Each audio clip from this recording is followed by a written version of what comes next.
Crimes passionnels, disparitions inquiétantes ou machinations diaboliques, percer les secrets des faits divers les plus marquants et plonger au cœur des affaires les plus étonnantes de l'histoire judiciaire.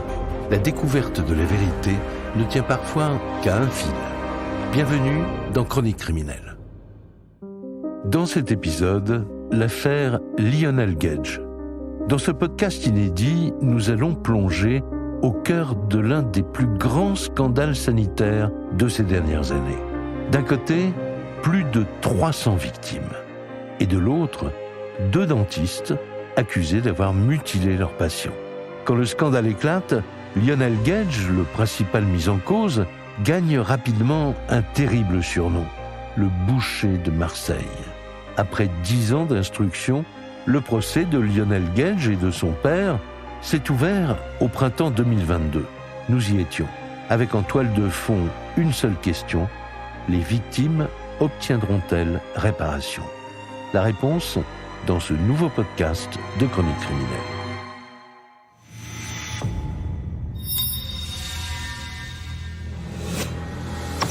Il m'a arraché toutes mes dents. À la base, je suis partie pour un détartrage, j'ai rien compris. En 3 mois, il m'avait fait toute la bouche. Il m'a aiguisé toutes mes dents et il m'a dévitalisé 13 dents. Il m'a massacré la bouche. Chacun avait son sourire à lui, ça faisait son charme. Même ça, il nous l'a enlevé. Il nous a franchement détruits. Pour moi, il nous a détruits. J'avais 40 ans à l'époque. Là, j'en ai bientôt 49. On n'a pas de dents. L'humanité, je sais pas. On ne fait pas ça aux gens.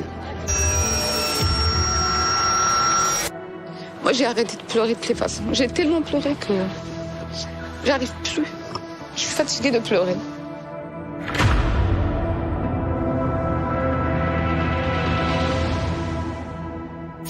Un sourire de rêve qui vire au cauchemar, c'est ce que dénoncent 322 victimes parties civiles dans un procès très attendu et qui s'ouvre aujourd'hui devant le tribunal correctionnel de Marseille.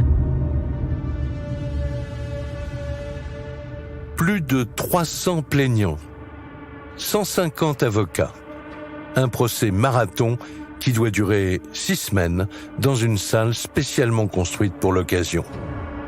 Dans l'histoire judiciaire de Marseille, c'est du jamais vu. Il aura fallu près de 10 ans d'enquête pour en arriver là. Sur le banc des prévenus, 2 dentistes, Lionel Gage et son père Jean-Claude. Ils sont accusés d'escroquerie et de mutilation sur des centaines de patients. Ça fait maintenant 12 ans. 10 ans qu'on attend ce procès et qui a été une attente très très très longue. Les questions que je me pose, c'est de savoir pourquoi il nous a fait ça à tous, parce qu'on est 320 quand même. Tout ce qu'on a vécu en fait pendant des années, il ne peut pas nous le rembourser en fait. C'est la souffrance, bien sûr, souffrance morale, les cauchemars. Des fois, ça m'arrive de faire des cauchemars. Cauchemars, j'ai perdu mes dents. Je me retrouve invalide. J'ai tout perdu en fait. J'ai perdu mon travail, ma santé.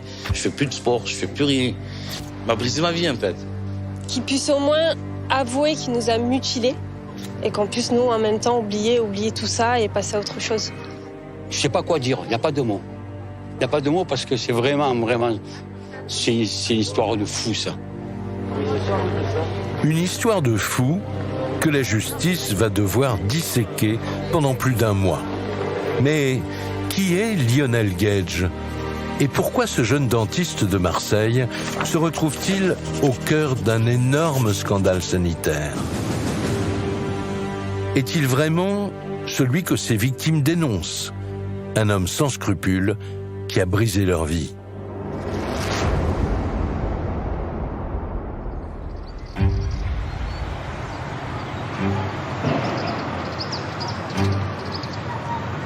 Lionel Gage, en fait, il va grandir sous le modèle paternel. Denis Trocero, journaliste à la Provence. Très jeune, il va assister à la carrière de son papa, donc, qui est chirurgien dentiste.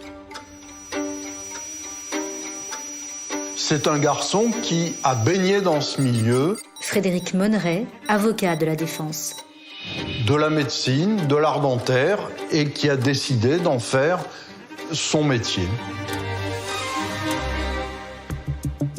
Lionel a trouvé sa vocation. Déterminé à réussir, il bûche ses cours à la fac dentaire de Marseille et décroche brillamment son diplôme. À 25 ans, il décide tout de suite de s'installer à son compte, mais pas n'importe où.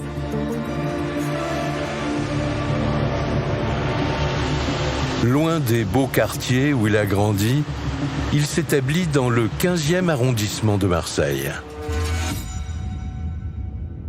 L'avenue de Saint-Antoine, où il installe son cabinet, est au cœur de ce qu'on appelle les quartiers nord de Marseille. Stéphane Minca, journaliste spécialiste des faits divers. On est dans un endroit où on n'est pas très loin des grosses cités qui ont été construites dans les années 60-70. C'est un quartier qui est marqué par le chômage, c'est un quartier qui est très pauvre. Et c'est presque précisément pour cela que Lionel Gage va s'y installer.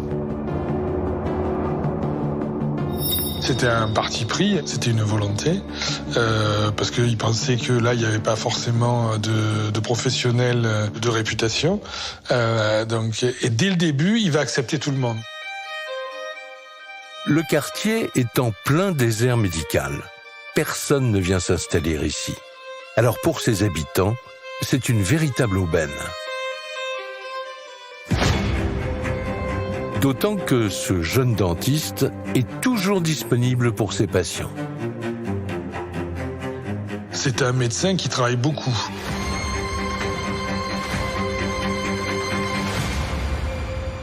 Il se lève très tôt et dès 6h du matin, il est au cabinet de l'avenue de Saint-Antoine, ce qui arrange pas mal de patients. C'est incontestablement un dentiste qui est très dévoué. Parce que sa philosophie, à lui, c'est de dire « moi, j'accepte d'intervenir pour toutes les urgences auxquelles je suis confronté ».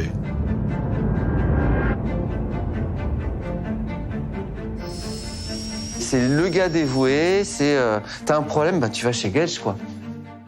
Un dentiste qui accepte toutes les urgences, la nouvelle fait vite le tour du quartier Saint-Antoine. Car non seulement il dépanne tout le monde, mais en plus, il est très sympathique. On a tous une peur du dentiste. Alors pour lutter contre, il essaie d'être drôle, il détourne l'attention en fait. C'est quelqu'un de très accueillant, avenant, jovial. Gilles Marta, avocat des parties civiles. Le tutoiement tout de suite, tu m'appelles quand tu veux, tu as mon portable. Bon, il crée tout de suite du lien. Il ne faut pas dire docteur, il faut dire Lionel. Bonjour Lionel, comment vas-tu? Il pousse vraiment les gens à ça. Non, il dit, moi je suis votre ami, quoi.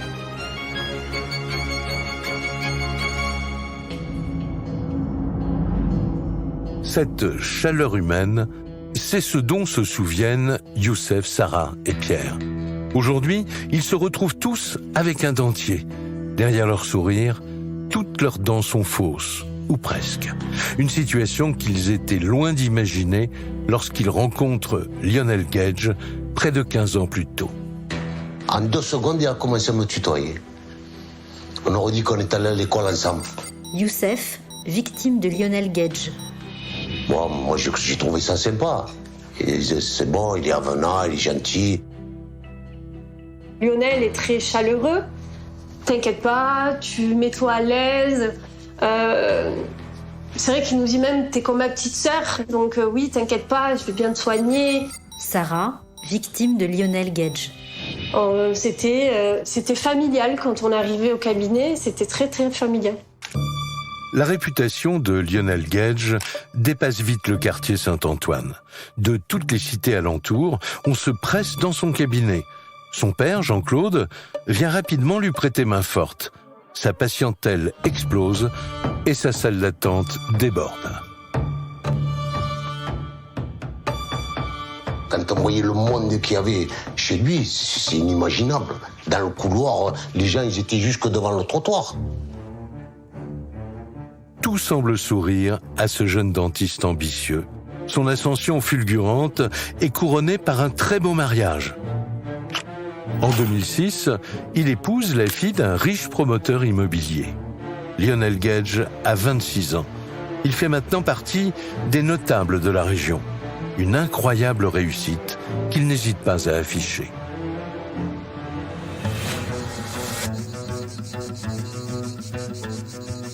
Il trouve à acheter assez rapidement une de ces belles villas qui sont un petit peu extérieures à la ville, piscine, voilà, tout le nécessaire.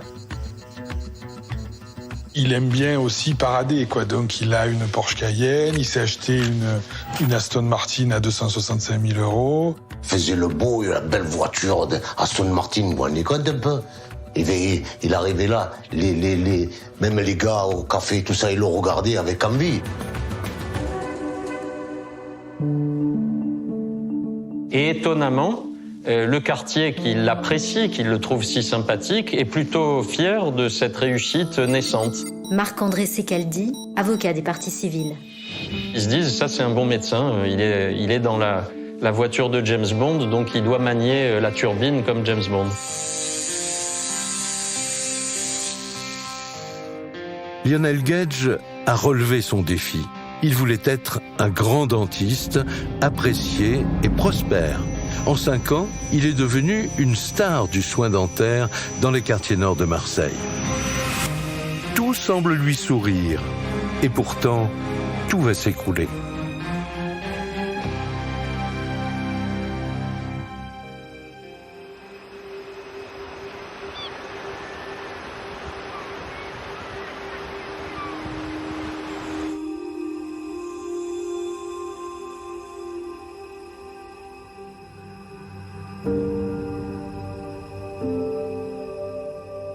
Quand je me regarde dans le miroir aujourd'hui,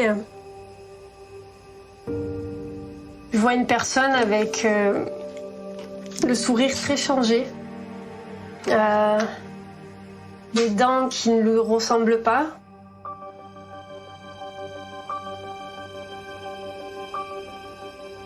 Au jour d'aujourd'hui, j'essaye de moins rester devant le miroir. Là, avant, je pouvais mettre du rouge à lèvres, rester des heures à maquiller, prendre soin de moi. Là, aujourd'hui, si je reste 5 minutes, je me maquille très rapidement et je sors, quoi.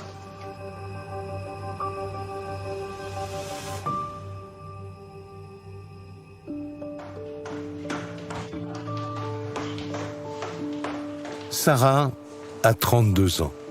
Elle vit recluse chez ses parents depuis plus de 10 ans, depuis ce jour de 2010 où elle pousse la porte du cabinet de Lionel Gage. Elle a alors 20 ans. Je vais le voir pour une carie sur une molaire, qui était quand même assez avancée parce qu'elle me faisait très très mal. Sarah s'installe sur le fauteuil en toute confiance.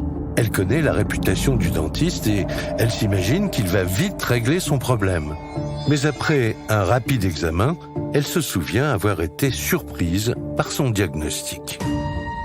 Il m'explique qu'il y a beaucoup de soins à faire et que j'ai des dents assez, si je peux dire, délabrées.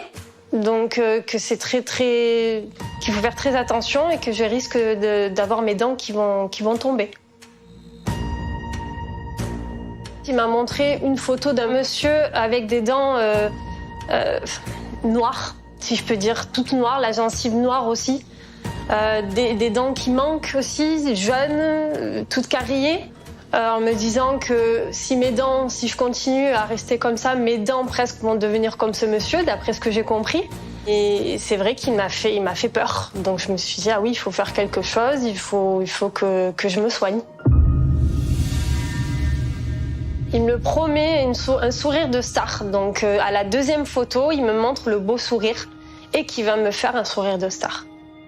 Un sourire de star, une belle promesse qui rassure Sarah. Lionel Gage va lui sauver ses dents. Mais très vite, elle déchante quand elle découvre le résultat. Là, sur la lumière du fauteuil, il y a un petit endroit en aluminium. Et là, je m'aperçois que mes dents sont toutes petites. Donc, je passe la langue sous mes dents. Et là, c'est le choc. C'est le choc parce que je sens mes dents toutes fines, coupantes. Et puis après, il va me coller les prothèses définitives, mais directement en fait avec la colle très forte. Cette prothèse était sur quasiment toute ma mâchoire, donc c'était sur les 23 dents. Sarah se retrouve avec un dentier presque complet, à 20 ans seulement. Une situation qui intrigue vite la CPAM des Bouches-du-Rhône. Il n'est pas courant qu'à cet âge-là, Gilles Martat, avocat des parties civiles. on pose autant de prothèses dans la bouche d'un adolescent. Quelle jeune fille de 18 ans en France Stéphane Minka, journaliste spécialiste des faits divers. Doit se faire refaire l'intégralité des dents? Ça n'existe pas. La CPAM saisit son service d'enquête en interne. Ce dernier réquisitionne les dossiers patients du dentiste et découvre avec surprise que Lionel Gage pose un nombre incroyable de prothèses. Des centaines de patients seraient concernés.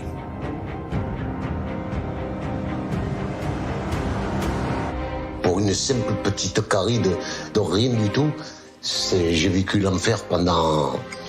C'était la galère pendant 7 ans. Youssef, victime de Lionel Gage. C'est inimaginable. Enfin, moi, ça me rend fou. Youssef a 72 ans. Il a travaillé dur toute sa vie dans le bâtiment et jamais de problème de santé, jusqu'à sa première visite chez Lionel Gage. C'était en 2007, il y a 15 ans. Mais il s'en souvient encore, car ce jour-là, rien ne se serait passé comme prévu.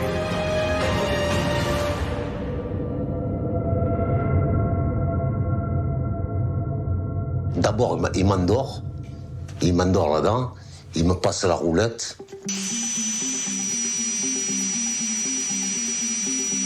Une fois que j'ai la bouche ouverte, je ne sais pas qu'est-ce qu'il fait, je ne vois pas ce qu'il fait. Hein.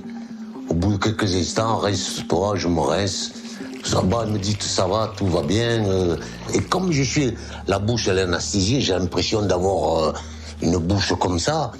Vous plantez un couteau dans la joue, on ne sent rien. Je rentre chez moi et je vais dans la salle de bain. Je vais pour me rincer la bouche. Je vois ça, qu'est-ce qu'il m'a fait lui? Je vois mes dents, on dirait des dents de vampire, toutes pointues. Surtout les molaires et tout. Je dis, qu'est-ce qu'il m'a fait là? Qu'est-ce que c'est cette histoire là?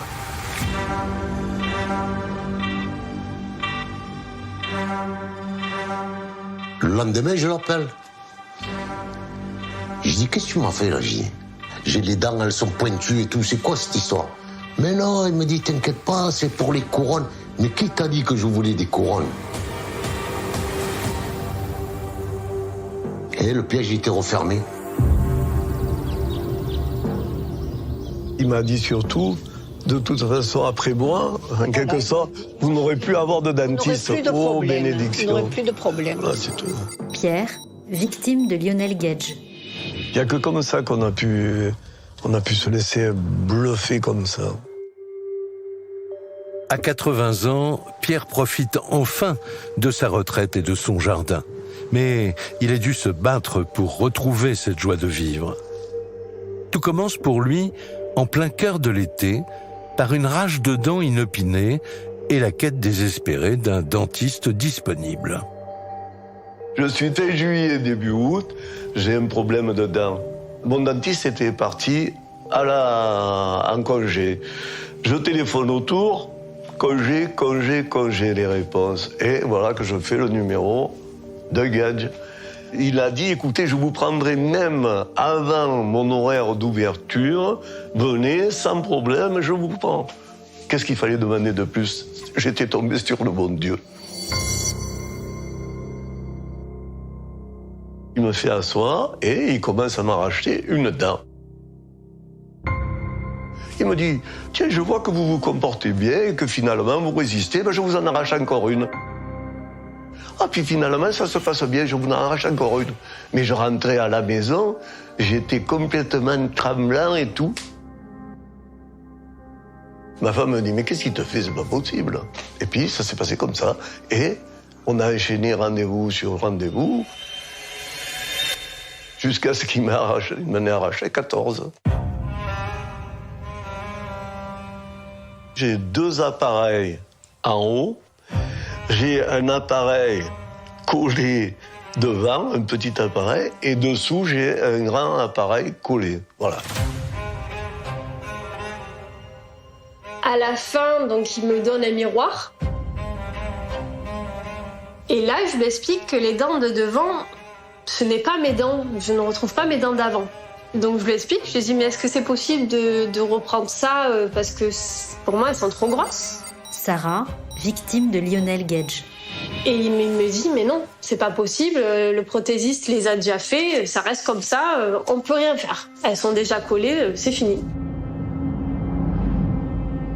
Les fausses dents de Sarah la gênent. Elles sont épaisses et trop blanches à son goût. Mais c'est trop tard. Elle va devoir s'y faire.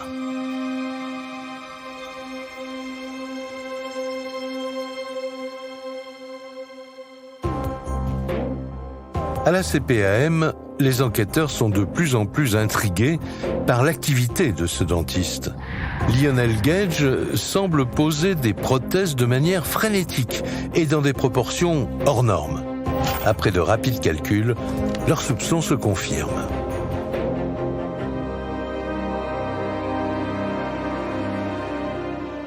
Il pose plus de 20 fois le nombre de prothèses que posent ses pairs. Denis Trocero, journaliste à la Provence. De la même profession. Donc à la CPM, on commence à compter le nombre de fausses dents qu'il a posées. Et on arrive à 4300 fausses dents pour 920 patients. Et ces prothèses, c'est ce qui, dans la cotation des tarifs de l'art dentaire, et se situe évidemment au sommet. Marc-André Secaldi, avocat des parties civiles. C'est ce qui est le plus rémunérateur et c'est ce qui est le plus cher pour les patients. Coût du soin de 300 à près de 2000 €, voire beaucoup plus. Car pour certaines prothèses, chaque dentiste peut fixer librement ses prix et gonfler ses honoraires. Une pratique légale, mais que Lionel Gage aurait poussée à l'extrême. C'est ce que découvrent les enquêteurs, très surpris. Ils se rendent compte que ce chirurgien dentiste qui est installé dans un quartier pauvre de Marseille Frédéric Monneret, avocat de la défense. est celui qui a un chiffre d'affaires 10 fois supérieur aux chirurgiens dentistes les plus prestigieux qu'il y a en France. Il est à l'époque le chirurgien dentiste de France qui fait le plus gros chiffre d'affaires, 2,6 millions, alors même que la moyenne de chirurgien dentiste, le chiffre d'affaires, c'est à peu près 180 000 €. Plus de 2,5 millions. En 2010, Lionel Gage aurait été le dentiste le mieux payé de France, à 30 ans seulement. Un dentiste richissime qui pose près de 30 fois plus de prothèses que la moyenne, à la CPAM, on est maintenant convaincu que Lionel Gage facture des soins abusifs.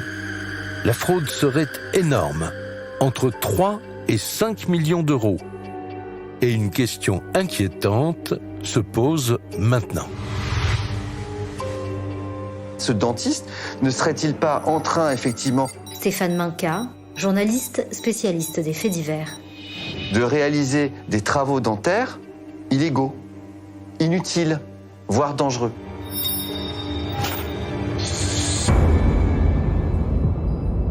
Les enquêteurs définissent une stratégie qu'ils pensent imparable. Convoquer les nouveaux patients de Lionel Gage avant qu'il leur pose des prothèses, pour inspecter leurs dents et pour vérifier si le diagnostic est justifié. C'est alors une course contre la montre qui s'engage.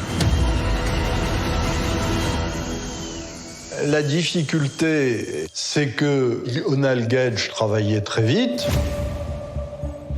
Il va y avoir une course de fond, une course incroyable entre Lionel Gage d'un côté et la Sécu. À chaque fois que la Sécu va repérer enfin quelqu'un en attente de soins, Gage le prend quasiment le lendemain. Il exécute effectivement avec une rapidité inouïe, ce qui a plusieurs avantages. D'abord, une fois que la bouche est pleine de prothèses et que les travaux sont réalisés, c'est toujours plus compliqué pour déterminer l'état initial. Impossible de vérifier les dents d'origine des patients car la plupart arrivent déjà avec leur prothèse définitive. Les enquêteurs sont coincés. La section de recherche de la gendarmerie de Marseille est alors saisie du dossier. Une perquisition a lieu au cabinet de Lionel Gage. Quand les gendarmes arrivent, ils sont au départ dans un environnement extrêmement chic. Mais il y a un contraste total avec le bureau de Lionel Gage.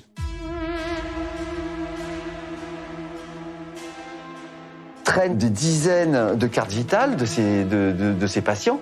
Il y a des feuilles de soins dans tous les sens. C'est un capharnaüm total. C'est un ensemble de choses qui les confortent. Gilles Martin, avocat des parties civiles. Dans l'idée que des choses pas très claires se passent au cabinet du docteur Lionel Gage. Mais ce qui intéresse surtout les gendarmes, ce sont les ordinateurs et les disques durs de Lionel Gage. Dans l'historique de son activité, ils espèrent trouver des documents compromettants. Et c'est une autre facette du dentiste qu'ils découvrent alors. On se rend compte que dès 2005 et durant les 3 premières années, il achète des biens pour des montants qui sont très importants.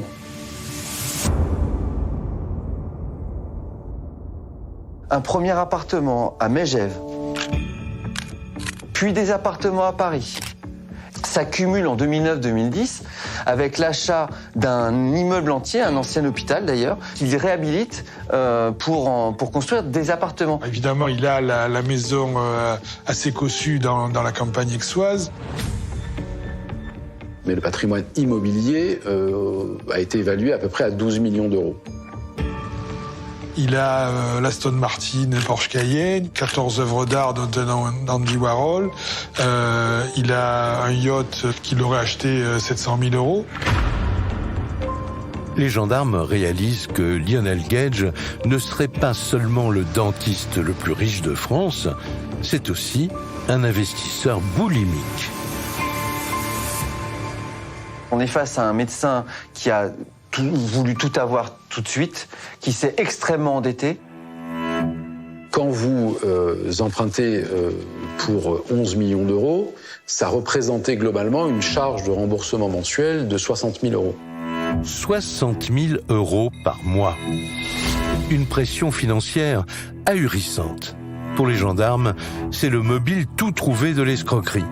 Pour assumer ses investissements, Lionel Gage serait obligé de gagner des sommes faramineuses et donc de prescrire des prothèses sur un maximum de patients.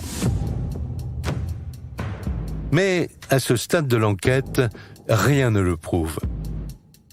Les gendarmes décident de convoquer les employés de Lionel Gage et d'abord son assistante dentaire, celle qui se trouve aux premières loges pour observer le travail du dentiste. Et ce qu'elle raconte aux enquêteurs va lever le voile sur les étranges pratiques du cabinet. Nadia va dire que les devis n'étaient pas signés par les patients. Alors qu'un dentiste intègre doit montrer un devis, Marc-André Secaldi, avocat des parties civiles. Informer le patient de sa stratégie de traitement, lui, il n'en fait pas. Il méprise le devis. Comme ça, au moins, les gens ne peuvent pas aller demander un avis ailleurs. Il arrive, il opère immédiatement. Une pratique illégale qui, pour les gendarmes, n'aurait qu'un objectif, duper les patients. Dans la pratique médicale, il y a un principe qui est marqué dans le marbre, c'est l'adhésion du patient aux soins. Ça s'appelle le consentement éclairé. Il y a des victimes qui ne savaient même pas à quoi s'attendre et qui se sont vues arracher des dents sans leur consentement, sans savoir ce qui allait leur arriver, qui se retrouvent avec des fausses dents. Pour les gendarmes, si l'assistante dit vrai, celle qui est forcément au courant de ces devis non signés, c'est la secrétaire médicale. Son audition va donner une nouvelle ampleur à l'enquête. Laetitia, de son poste, elle voit tout et elle entend tout. Elle voit bien qu'il y a un petit manège dont elle va parler aux enquêteurs en disant mais en fait ce qui se passe dans ce cabinet, c'est que je vois très régulièrement un homme parler aux patients. Cet homme, la secrétaire le comprend vite, c'est un courtier en assurance. Et s'il est là, dans la salle d'attente du cabinet, c'est pour démarcher les patients. Il venait faire signer des bulletins d'adhésion directement au cabinet, ce qui, là encore, est parfaitement contraire aux règles déontologiques. Qu'un courtier en mutuelle recrute directement dans une salle d'attente, c'est aussi une des bizarreries de ce cabinet médical. Lionel Gage a conseillé à mes parents de prendre une autre mutuelle parce que la mutuelle qu'avait mon père n'était pas suffisante. Sarah, victime de Lionel Gage. Donc on a eu l'intervention d'un courtier en assurance qui était Nadir, qui est venu à la maison et qui nous a souscrit à moi et mes frères et mes parents une autre mutuelle. Mais qui est cet homme qui gravite autour des patients ? Quels sont ses liens avec Lionel Gage ? Les enquêteurs se lancent tout de suite sur sa piste. Son employeur est rapidement identifié et son audition va aiguiser leur curiosité. Sa personnalité, c'est celle d'un jeune d'une vingtaine d'années. Donc un peu haut en couleur, mais et surtout qui a une envie de réussir. Il vend tellement de contrats aux patients de Gage. Stéphane Minka, journaliste spécialiste des faits divers. Que lui-même, il est quasiment le meilleur courtier des Bouches-du-Rhône, quoi. Selon son responsable, Nadir déclare entre 50 et 70 000 euros de salaire, un record pour un débutant. Pour les gendarmes, cela paraît bien suspect. Nadir est alors convoqué et d'emblée, il s'explique. 5 ans plus tôt, le dentiste lui aurait confié une mission pour ses patients. Trouver une mutuelle qui couvre tous les frais dentaires, même les plus coûteux. Nadir a repéré un contrat où on est remboursé jusqu'à 300% des soins et à 80 € par mois seulement. Mais uniquement la première année. Après, évidemment, ça passe à beaucoup plus cher. Lionel Gage connaissait par cœur ce contrat. Les garanties qui étaient offertes, comment ça fonctionnait. Gilles Marta, avocat des parties civiles. Comment il fallait résilier le contrat une fois que les soins étaient terminés. Donc il y avait même des modèles de lettres de résiliation qui étaient fournis aux patients. Et donc, comme ce sont des gens qui en général sont des gens pauvres. Denis Trocero, journaliste à la Provence. Ils vont passer par là et pendant une année, ils vont souscrire cette mutuelle. Selon les enquêteurs, cela expliquerait la rapidité de travail de Lionel Gage. Pour chaque patient qui souscrit, en effet, il a 1 an pour facturer un maximum de soins et de préférence les plus chers. Les gendarmes en sont maintenant convaincus. Lionel Gage a soudainement des perspectives d'enrichissement. Il peut se livrer en toute liberté à des soins prothétiques très onéreux, avec cet argument commercial qui consiste à dire de toute façon, ça vous coûtera rien. Donc on est véritablement dans un système de prédation de patients. Ce sont des éléments qui vont conforter ce qu'on appellera le système Gage, qui participe de cette façon de rassurer le patient, qui en l'occurrence n'est presque plus un patient, c'est quasiment devenu un client, parce que c'est une véritable machine à fabriquer de l'argent. Lionel Gage aurait donc monté une combine très efficace pour amasser des millions. Une combine qui l'obligerait à soigner à toute vitesse et donc à bâcler son travail au mépris de la santé de ses patients. Très vite, en effet, des complications apparaissent. Dès le début, Youssef est mal à l'aise avec ses couronnes. Elles sont trop grosses. Elles le blessent sans arrêt. Mais la sensation, y a rien qui va. La façon de parler, de manger. Youssef, victime de Lionel Gage. Et puis ça m'a coupé, à l'intérieur, quand je parle ou quoi, ça me coupe. Je crache, j'ai du sang. J'ai la sensation d'avoir, c'est pas des dents, on dirait des fers à repasser que j'ai dans la bouche.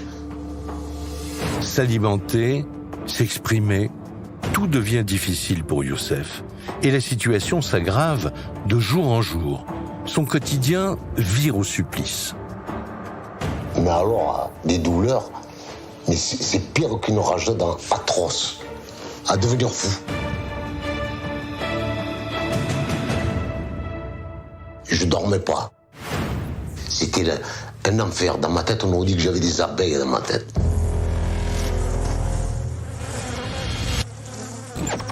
Ah, j'ai dit là, il faut faire quelque chose. Et il faut que ça s'arrête, cette histoire.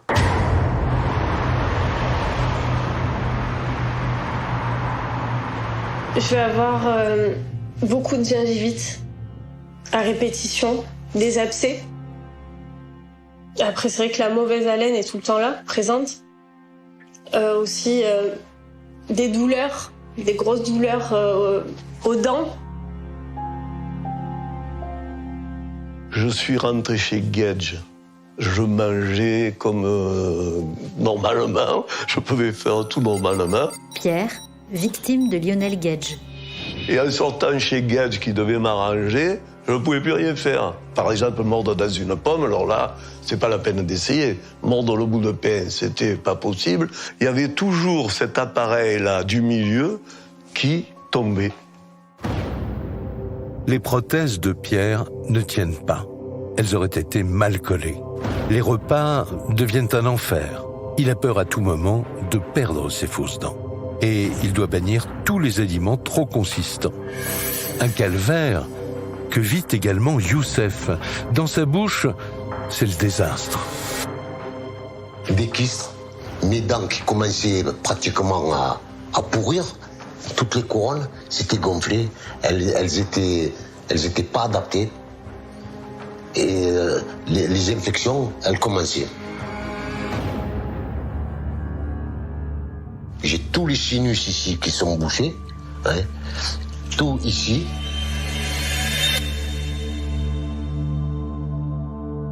Malheureusement, la sinusite est devenue chronique. Et là, on ne peut plus rien faire. J'ai plus de sinus, plus rien. Et par rapport à ça, elle est devenue chronique, donc maintenant, je l'ai à vie. À bout, Pierre retourne au cabinet de Lionel Gage dans l'espoir d'être soigné. Gage ne me reçoit plus, Gage fils. C'est le père Gage qui était là. Il était jamais content, l'air de dire « Oh, il me semble que vous venez un peu trop souvent, quoi. » Non, mais honnêtement, hein. Et là, étrangement, c'est plus le fils qui prend les choses en main, c'est le père qui va servir de coussin, d'amortisseur. Il y a un système avec un jeu de rôle que chacun s'est attribué. Et donc, son père va, d'une certaine manière, assurer le service après-vente. Il me dit ouvre la bouche. J'ouvre la bouche. Mais qu'est-ce qu'il voit? Il voit rien. Puisque j'ai tout des couronnes. Il voit pas ce qui se passe dessous. Et il me marque antibiotique, anti-inflammatoire. Il me dit tu vas voir, ça va aller. Alors chaque fois c'était ça. Et je me dis mais où on va? Et là j'ai commencé à avoir peur. On est saisi par le mépris qu'ils ont pour leurs patients en fait. Les patients sont considérés comme des obstacles, comme des emmerdeurs, passez-moi l'expression. Marc-André Secaldi, avocat des parties civiles. Ce ne sont pas des patients, ce sont simplement des bouches destinées à faire du cash. Et une fois que le problème médical arrive, eh bien, on veut s'en débarrasser. Dans cette entreprise lucrative, Lionel Gage se serait donc trouvé un fidèle complice, son père, Jean-Claude. et chacun aurait eu un rôle bien défini. Au fils, la pose systématique des prothèses sans consentement. Au père, l'éviction des râleurs. Le 27 novembre 2012, Lionel et Jean-Claude Gage sont interpellés et placés en garde à vue. Quelle explication pourront-ils donner à l'activité hors norme de leur cabinet ? Comment arriveront-ils à justifier leurs millions de chiffres d'affaires ? Et surtout, le nombre inouï de prothèses posées.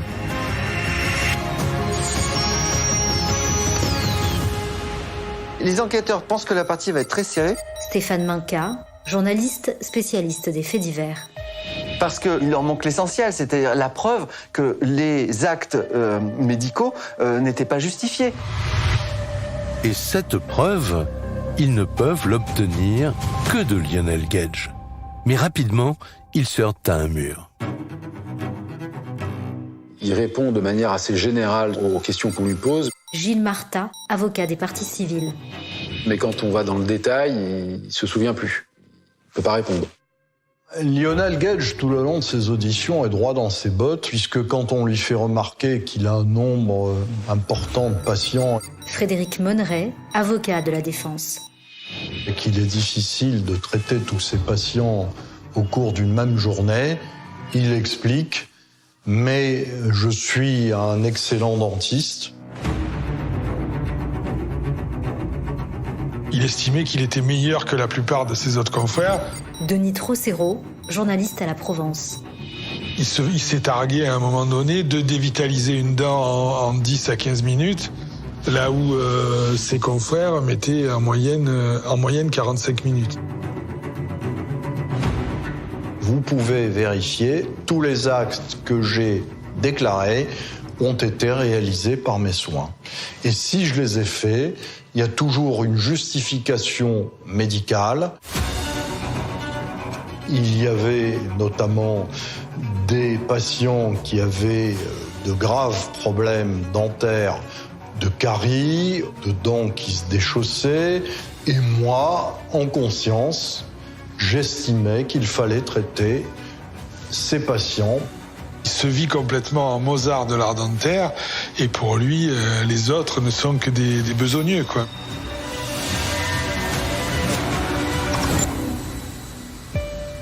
Face à tant d'aplomb, les gendarmes changent de stratégie. Ils décident de confronter le dentiste aux déclarations de ses employés. Mais rien n'y fait. Lionel Gage balaie rapidement toutes leurs accusations. Après 48 heures de garde à vue, les gendarmes n'ont obtenu aucun aveu de Lionel Gage, ni de son père Jean-Claude.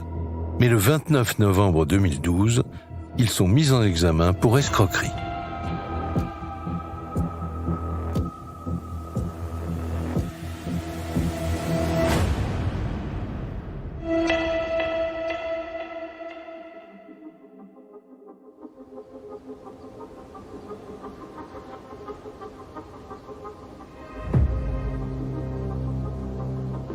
Deux dentistes marseillais présentés cet après-midi à un juge d'instruction qui les a mis en examen pour des faits particulièrement graves d'escroquerie auprès de leurs patients et de la sécurité sociale.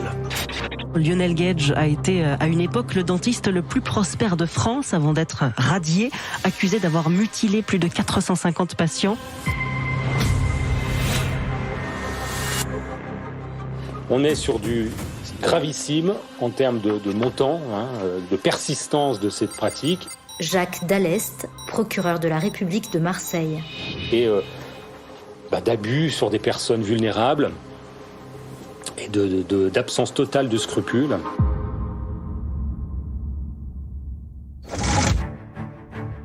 L'interpellation des docteurs Gage fait du bruit. La presse s'en saisit.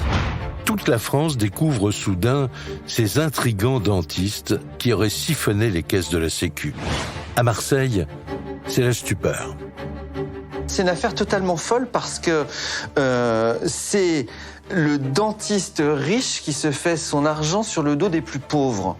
Ça choque considérablement quand l'affaire sort. ça va être surtout l'occasion d'une prise de conscience. Les gens vont rattacher leurs problèmes au mauvais traitement que leur a fait subir le cabinet Gage. Et ça va être le début des premières constitutions de partie civile qui vont se compter en dizaines, puis en centaines.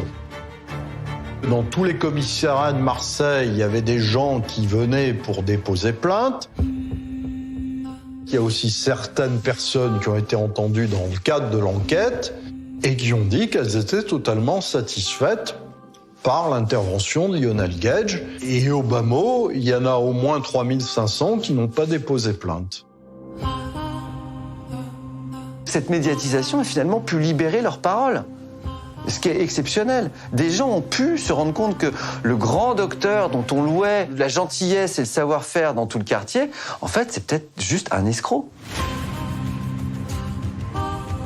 Quand ils apprennent l'arrestation des Gage, leurs anciens patients tombent des nues. Je me suis sentie très très trahie. Sarah, victime de Lionel Gage. De me dire presque que c'est un membre de ma famille qui m'a mis un couteau dans le dos. De savoir qu'on s'était fait avoir comme ça, alors là, ça a été pour moi la honte, vraiment. Annie, épouse de Pierre. Je me suis dit, mais c'est pas possible qu'on se soit fait avoir et que tous les deux, qu'il n'y en ait aucun qui ait réagi à tout ce qu'il lui a fait.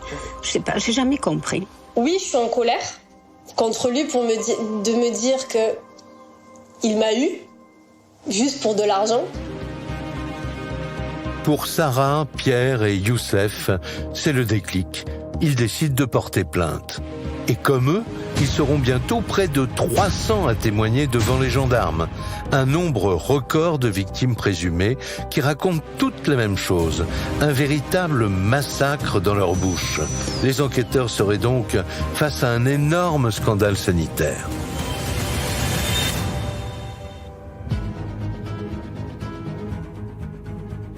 Pour expertiser chaque situation, les gendarmes convoquent des spécialistes en soins dentaires. Et ce qu'ils découvrent sur les radios des patients et dans leur bouche fait froid dans le dos.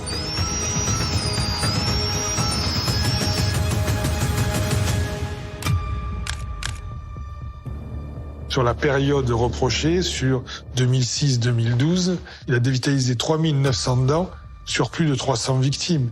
Ça veut dire une moyenne de 8 à 10 dents dévitalisées par patient, ce qui est totalement phénoménal. Donc même les experts n'en sont pas revenus. Ils préfèrent effectivement tuer des dents plutôt que les soigner. Dévitaliser est un acte irréversible qui s'impose uniquement lorsque la carie est trop profonde. Mais selon les experts, pas chez Lionel Gage. Ce serait un véritable serial killer de la dent. Lorsqu'on tue une dent, on tue un organe. Gilles Martin, avocat des parties civiles. C'est une mutilation au sens du code pénal.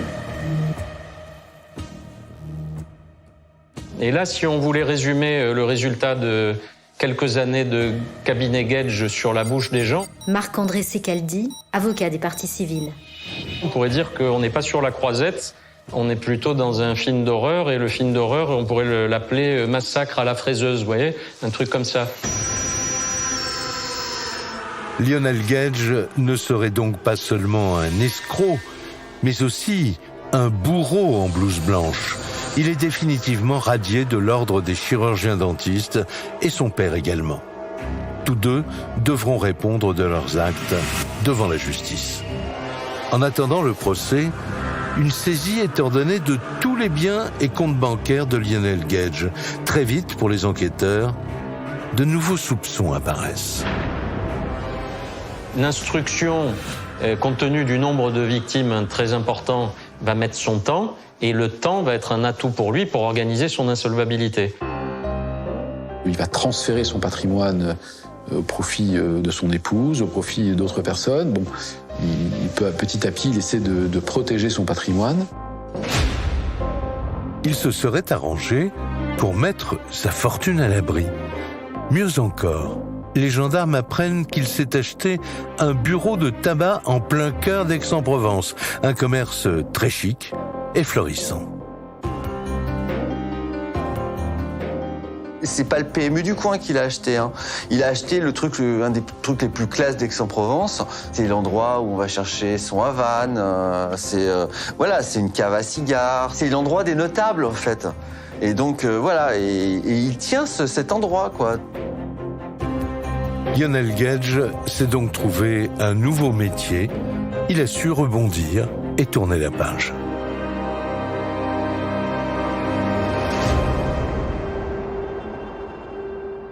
Mais pour ses anciens patients, le calvaire continue. J'ai essayé d'aller voir un autre dentiste, mais quand il a vu l'état de mes dents, c'était non, je peux rien faire. Je ne touche pas. C'est Lionel Gage, donc je ne touche à rien. Donc de se faire refouler, c'est très très dur. Donc depuis, je ne veux plus aller voir un dentiste. Pratiquement aucun praticien ne veut passer derrière Lionel Gage. Tellement certaines victimes sont charcutées, on ne peut plus sauver les dents. La plupart des autres spécialistes vont dire non, moi je veux pas vous toucher. Ils ont pas envie qu'on les accuse d'être à l'origine. Denis Trocero, journaliste à la Provence. De la situation qu'a causé leur prédécesseur. C'est la honte d'avoir des dents comme ça, si je peux dire. D'avoir une mauvaise haleine, donc de me dire qu'ils vont pouvoir me sentir, non. Je me renferme sur moi-même, je vois plus personne à l'extérieur, je n'ai plus confiance en moi. Je suis plus la même depuis 10 ans. Normalement, à partir de 20 ans, on commence une vie amoureuse, va trouver une belle vie, quoi, qu'on va avoir des enfants peut-être plus tard, pouvoir avoir une vie sociale à l'extérieur, des amis, sortir, aller au restaurant. Moi, depuis 10 ans, je ne fais pas ça. Il a gâché ma vie, mon début de vie d'adulte. Pour moi, il a gâché. Pierre, lui, a eu plus de chance. Après bien des recherches, il a trouvé un dentiste qui accepte de le soigner. Mais il est loin d'être sorti d'affaire. Il faut maintenant poser des implants et tout reconstruire. C'est le début d'une nouvelle épreuve. Quand je vois le nouveau dentiste, il me dit « On va avoir à faire beaucoup de travail. » Il m'a dit « Vous allez passer par des moments difficiles. » Moralement, je suis abattu, mais je me dis, il te donne l'occasion de te rétablir, donc il faut que tu gagnes. De toute façon, tu peux pas rester comme ça, quoi. Là. Je pouvais pas continuer ma vie comme ça. Pierre, victime de Lionel Gage. Et ça a duré 3 ans et des poussières 9 mois, je crois, quelque chose comme ça. Donc ça a duré longtemps, mais on est arrivé au bout. Hein. Aujourd'hui, Pierre a de nouvelles dents et plus aucune douleur. Il a retrouvé une vie normale. Un bonheur qui lui a coûté 15 000 €. Il y a des devis de reprise par des implantologues qui s'élèvent en plusieurs dizaines de milliers d'euros. J'ai vu, moi, des devis à 60 000 €. Et quand vous avez un métier honorable, mais que vous êtes rémunéré au SMIC ou légèrement au-dessus du SMIC, on fait quoi avec un devis comme ça? Des devis impossibles à assumer pour la plupart des victimes. Seul espoir, que les 2 dentistes soient condamnés et qu'elles puissent être indemnisées. C'est pour elles tout l'enjeu du procès.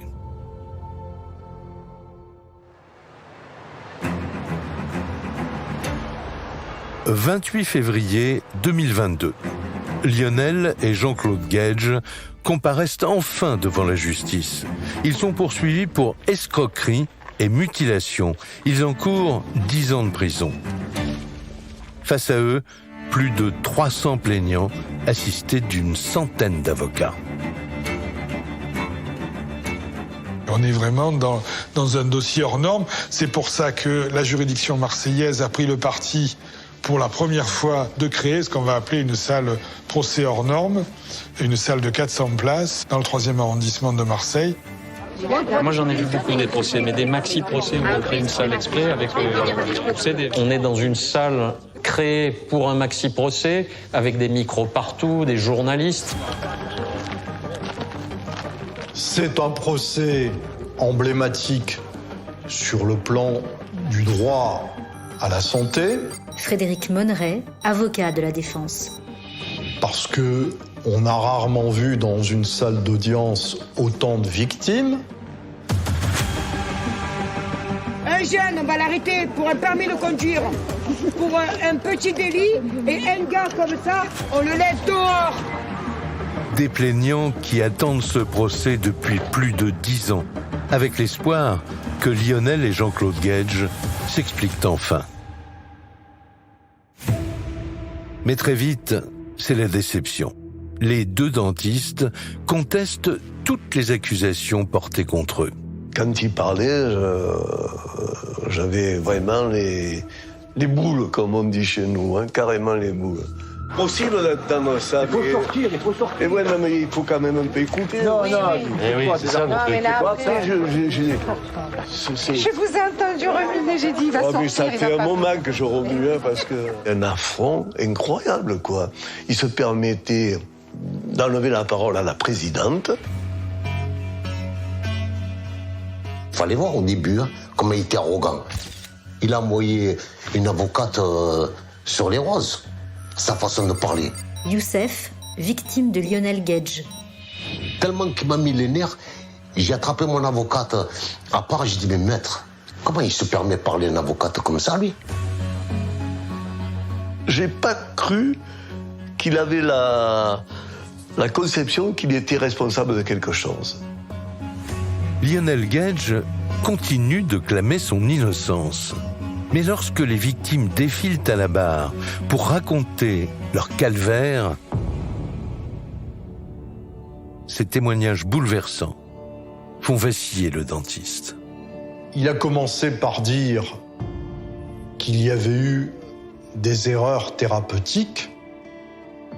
Et de l'erreur thérapeutique, il est rapidement passé à la faute en disant « Je reconnais que j'ai commis des fautes, mais ce sont des fautes de négligence, d'imprudence. Je n'ai jamais pensé que je pouvais occasionner un résultat aussi catastrophique. » C'est lui qui a parlé de bilan catastrophique. Des fautes involontaires. Chez les victimes, la colère éclate. C'est insupportable. Mais moi, je travaille, madame. D'accord? Vous me trouvez ma vie, moi. Qui rentre en prison. C'est sa place. Il faut essayer de se calmer. On veut qu'il aille en prison, parce que c'est là qu'il doit aller. Ça peut arriver un accident à une personne ou quoi, mais pas sur autant de personnes.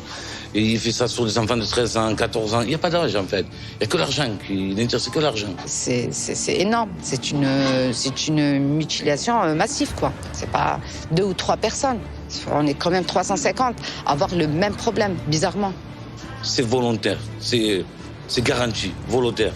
La moyenne, selon les ordres des médecins, c'est 1 à 3 plaintes dans 30 ans de pratique. On a le droit de se tromper. Bon. Et d'ailleurs, comme toutes les professions libérales, il est assuré pour ça. Gilles Martin, avocat des parties civiles. Et là, en l'occurrence, c'est 350 fois qu'il a fait les mêmes erreurs. Donc vous ne pouvez pas soutenir vous être trompé. C'est une vraie entreprise, et cette entreprise, elle est malhonnête. Marc-André Secaldi, avocat des parties civiles. Et elle est attentatoire à la santé des gens.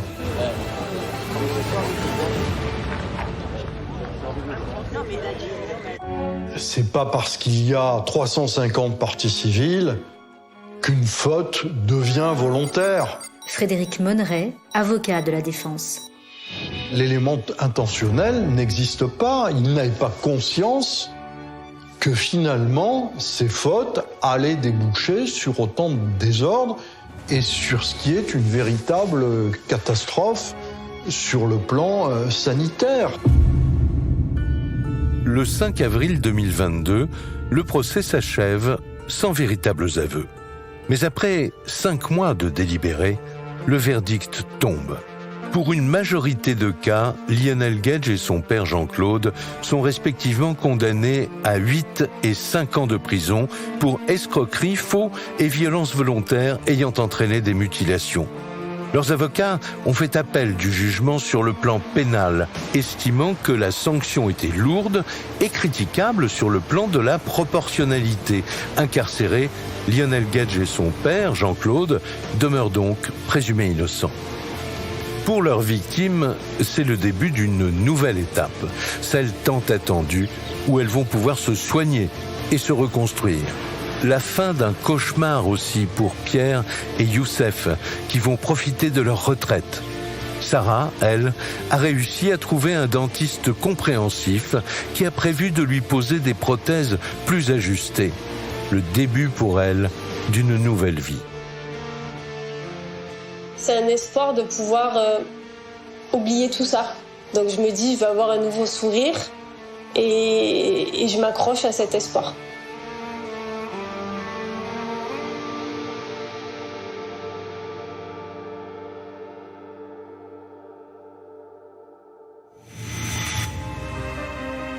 Vous venez d'écouter Chronique criminelle. Si l'épisode vous a plu, n'hésitez pas à mettre des étoiles, à commenter ou à vous abonner sur votre plateforme d'écoute préférée. Et retrouvez dès la semaine prochaine un nouvel épisode de Chronique criminelle.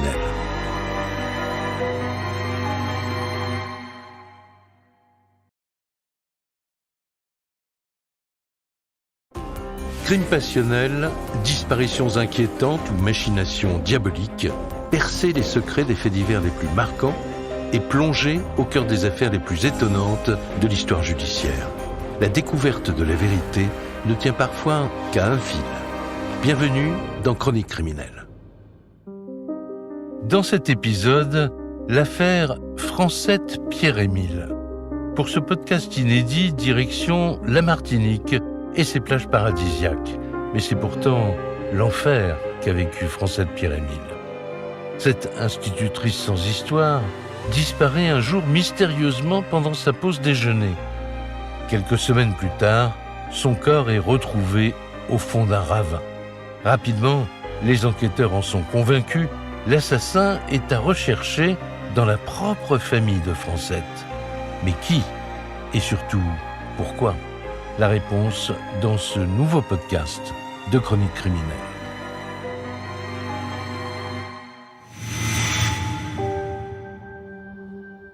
Pour comprendre cette histoire, il faut remonter une dizaine d'années auparavant.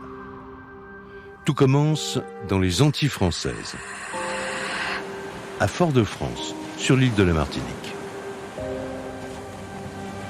Je dirais d'abord que l'île de la Martinique, c'est un joyau de la Caraïbe. Elle se manifeste par sa diversité. Dinari Oual-Rosier, avocate des parties civiles. Diversité dans tous les domaines. Diversité de paysages, diversité de faune et de flore, diversité de culture. Donc c'est une île qui est très attachante. Fort-de-France est la principale agglomération de l'île. Une ville d'environ 70 000 habitants, bordée par les eaux turquoises de la mer des Caraïbes. Alors Fort-de-France est le chef-lieu de la Martinique, la capitale. Muriel Renard-Legrand, avocate des parties civiles. Une ancienne ville coloniale, un peu sur le déclin. Parce qu'effectivement, sur Fort-de-France... Ludovic Romain, avocat des parties civiles. Il faut savoir qu'il y a une forme de disparité. Dans le centre-ville, vous avez effectivement une population qui va y habiter, mais qui est plutôt réduite. C'est en proche périphérie de Fort-de-France que se trouve le quartier de Cluny, un secteur plutôt résidentiel où habitent de nombreuses familles martiniquaises. On y trouve effectivement beaucoup de commerces, de boutiques, un hypermarché. Mélinda Boulet, journaliste à France Antilles Martinique. On y trouve une école, le couvent de Cluny, une école qui doit être centenaire. C'est une école privée, c'est pas seulement un établissement réservé aux jeunes filles de bonne famille, qui effectivement a une très très bonne réputation. Et c'est vrai que c'est comme une espèce de petite famille. Le couvent Saint-Joseph de Cluny, un établissement catholique d'excellence, qui va de l'école maternelle à la terminale.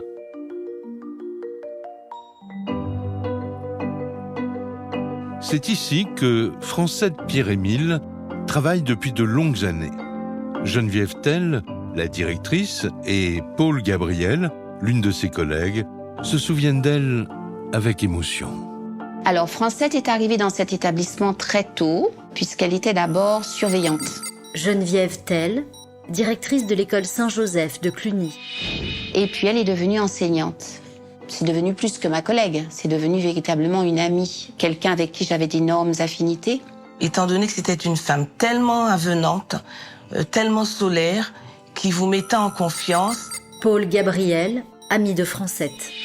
On avait plaisir à la côtoyer, donc nous sommes devenus amis. Donc on était souvent ensemble et ça nous a soudés.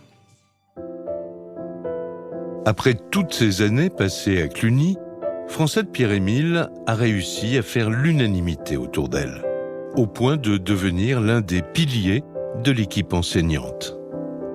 Maîtresse très gentille, maîtresse proche de ses élèves, à l'écoute, essayant de faire pour le mieux, pour que ses élèves réussissent.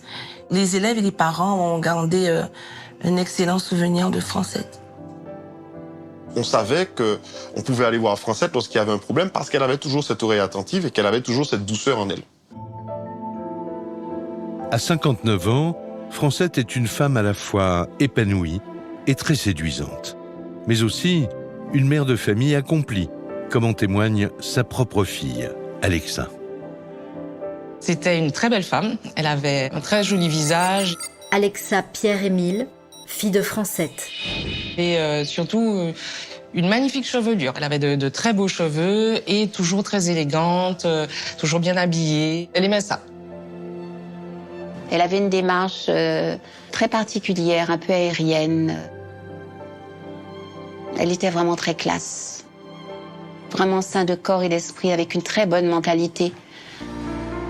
Voilà plus de 30 ans que Francette et son époux Gérard forment un couple très uni. Ensemble, ils ont 3 grands-enfants, alors âgés d'une vingtaine d'années. Francette Pierre-Émile habite dans le quartier de Balata, proche du couvent de Cluny, avec son mari. Virginie Selvetti, journaliste. Elle a 3 enfants, dont une, Alexa, sa fille, qui vit sur le terrain familial dans une autre maison. C'était une mère extrêmement dévouée, attentive au bien-être de ses enfants. Elle parlait beaucoup de ses enfants. Une maman qui faisait tout ce qui était en son pouvoir pour que et les études se passent bien et leur vie personnelle.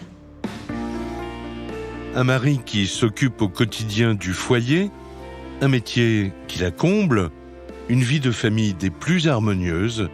Ainsi va l'existence heureuse de Francette Pierre-Émile sur l'île de la Martinique, jusqu'à ce terrible événement de l'été 2005. Madame, Monsieur, bonsoir. Une grande partie de ce journal sera consacrée à cette nouvelle catastrophe aérienne qui a coûté la vie à au moins 152 Français de Martinique. Le 16 août 2005, une date qui restera gravée à jamais dans la mémoire des Martiniquais. Ce jour-là, l'appareil d'une compagnie colombienne en provenance d'Amérique centrale disparaît brutalement des radars. C'est un avion qui était en voyage au Panama et qui revenait sur la Martinique et qui s'est donc crashé au Venezuela, donc à Maracaibo. 152 Martiniquais au total qui meurent. Tout le monde connaissait quelqu'un qui est parti dans ce crash. Tout le monde a perdu un frère ou un cousin ou une connaissance. Ça a vraiment été quelque chose que la Martinique n'oubliera jamais. Sitôt la nouvelle annoncée, des centaines de Martiniquais convergent vers l'aéroport de Fort-de-France. Sur place, nom après nom, la liste des passagers est énumérée au micro. Mégé Hubert.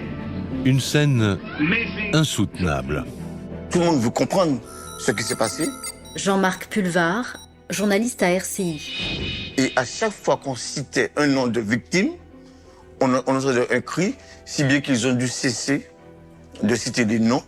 Tout cela pour savoir que, in fine, il n'y a pas eu de survivants.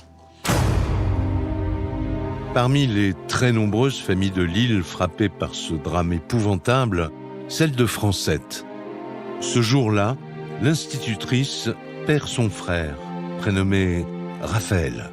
Notre famille a effectivement été touchée par ce drame puisque le frère de ma mère, donc qui était mon parrain, était dans l'avion et a disparu dans la catastrophe. Interviewée à l'époque par la télévision martiniquaise, Francette et sa mère sont sous le choc. C'est vrai, c'est encore son rire qui résonne là. Et toujours d'humeur égale, c'est ça, il me communiquait sa bonne humeur. Quand une maman perd un fils, c'est une partie de ses entrailles qui s'en va. Et que cette douleur va me rester tout le temps. Francette Pierre-Émile est totalement dévastée. Elle ne le sait pas encore, mais quelques années plus tard, elle verra à son tour son existence brisée par le destin.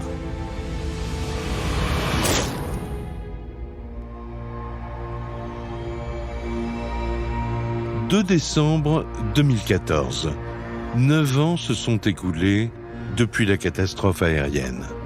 Une journée qui, pour Francette, commence le plus normalement du monde. Ma mère, c'était une femme très organisée, qui avait toujours la même routine, en fait. Elle allait travailler le matin, elle rentrait le midi chez elle pour déjeuner, elle repartait à l'école l'après-midi. À 12 heures précises, l'institutrice quitte en voiture son établissement scolaire. Direction le domicile conjugal, dans le quartier de Balata, où son mari l'attend. Alors Gérard, lui, aussi, a sa journée rythmée et calquée sur la routine de Francette. Donc il va préparer un déjeuner. Il voit l'heure passer, il ne voit pas Francette, il voit que l'heure de reprise des cours va arriver. Dinari Oual-Rosier, avocate des parties civiles. Elle n'a pas appelé, ça n'est pas dans ses habitudes, elle m'aurait appelé, elle sait que je lui ai préparé le repas, donc il commence à se poser des questions. Même incompréhension à l'école Saint-Joseph de Cluny. Geneviève, la directrice, s'en souvient. À 14 heures, Francette ne se présente pas à la reprise des cours. Le midi se passe, et puis 2h30 arrivent, je ne la vois pas. Alors bon, peut-être qu'elle est en retard. J'appelle, le téléphone sonne. 5 minutes passent, je rappelle. Et cette fois, messagerie. Et là, vraiment, on s'est inquiété. Parce que Francette, c'est quelqu'un qui, de toute façon, m'aurait appelé. Et le fait qu'elle ne m'ait pas appelé, tout de suite, je me suis inquiétée. Peu à peu, l'inquiétude gagne tous les proches de l'enseignante. En particulier, Gérard, son mari, et Alexa, sa fille. Ce n'est pas du tout son genre de les laisser sans nouvelles. En fin d'après-midi, il m'a demandé si j'avais des nouvelles de ma mère parce qu'elle n'était pas rentrée le midi. Alors j'ai trouvé ça très bizarre, effectivement. Et à ce moment-là, l'inquiétude que vivait Gérard tout seul va se répandre, puisque ça va atteindre maintenant les enfants, et les enfants vont commencer à se poser des questions. Disparaître comme ça, non, c'était pas dans ses habitudes. Francette aurait-elle été victime d'un accident de la route ? En début de soirée, Gérard Pierre-Émile, rongé par l'angoisse, se rend au commissariat central de Fort-de-France. La police lance quelques recherches, mais cela ne donne rien. Aucun accident signalé, aucune trace de Francette dans les hôpitaux. Le soir, j'appelle Gérard et je lui dis « Mais Gérard, qu'est-ce qui se passe ?» Geneviève Tell, directrice de l'école Saint-Joseph de Cluny. Est-ce que tu as des nouvelles de Francette? Et on essaie de voir ensemble qu'est-ce qui a bien pu lui arriver. Tout de suite, j'ai paniqué. J'ai dit à mon époux, Francette a disparu. Paul Gabriel, ami de Francette. Quelque chose s'est passé. Je suis sûre que quelque chose est arrivé à Francette. Le lendemain matin, 3 décembre 2014, toujours aucune nouvelle de Francette. Après avoir écarté la thèse de l'accident, les enquêteurs s'interrogent. Francette n'aurait-elle pas choisi de disparaître volontairement ? Le commandant Stéphane Cugnot, de la police judiciaire, est alors désigné pour diriger les investigations. En questionnant ses proches, il comprend que cette hypothèse ne tient pas la route. Francette, en effet, venait d'être grand-mère et elle devait aller en métropole lors des fêtes de fin d'année pour rendre visite à son autre fille. Elle est ravie d'être mamie, évidemment. Stéphane Cugnot, commandant de police.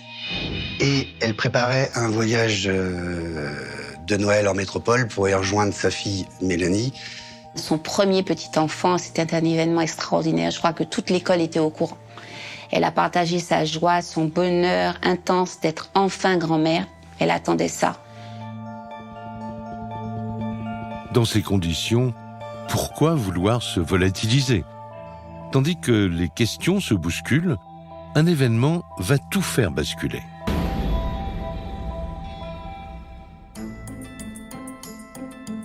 En début d'après-midi, une collègue de Francette prévient les forces de l'ordre. Elle vient de tomber sur la voiture de l'institutrice, garée sur le parking d'un centre commercial du quartier. Le véhicule de Francette Pierre-Émile est retrouvé le lendemain. Muriel Renard-Legrand, avocate des parties civiles. Le 3 décembre, au patio de Cluny, à quelques dizaines de mètres du couvent. Il n'y avait aucune raison que la voiture de Francette se trouve là. Donc déjà, cette découverte va entraîner des questions. Une découverte qui laisse le commandant Cugnot très perplexe. Où pourrait bien se trouver l'enseignante ? Et pourquoi sa voiture a-t-elle été localisée à cet endroit ? Les investigations s'accélèrent. On se met d'accord avec nos collègues de la gendarmerie pour se répartir les tâches. Le véhicule étant trouvé en zone gendarmerie, on s'est mis d'accord pour que la gendarmerie effectue les constatations sur le véhicule, tandis que nous, police, on effectuait les premières recherches du côté du couple Pierre-Émile.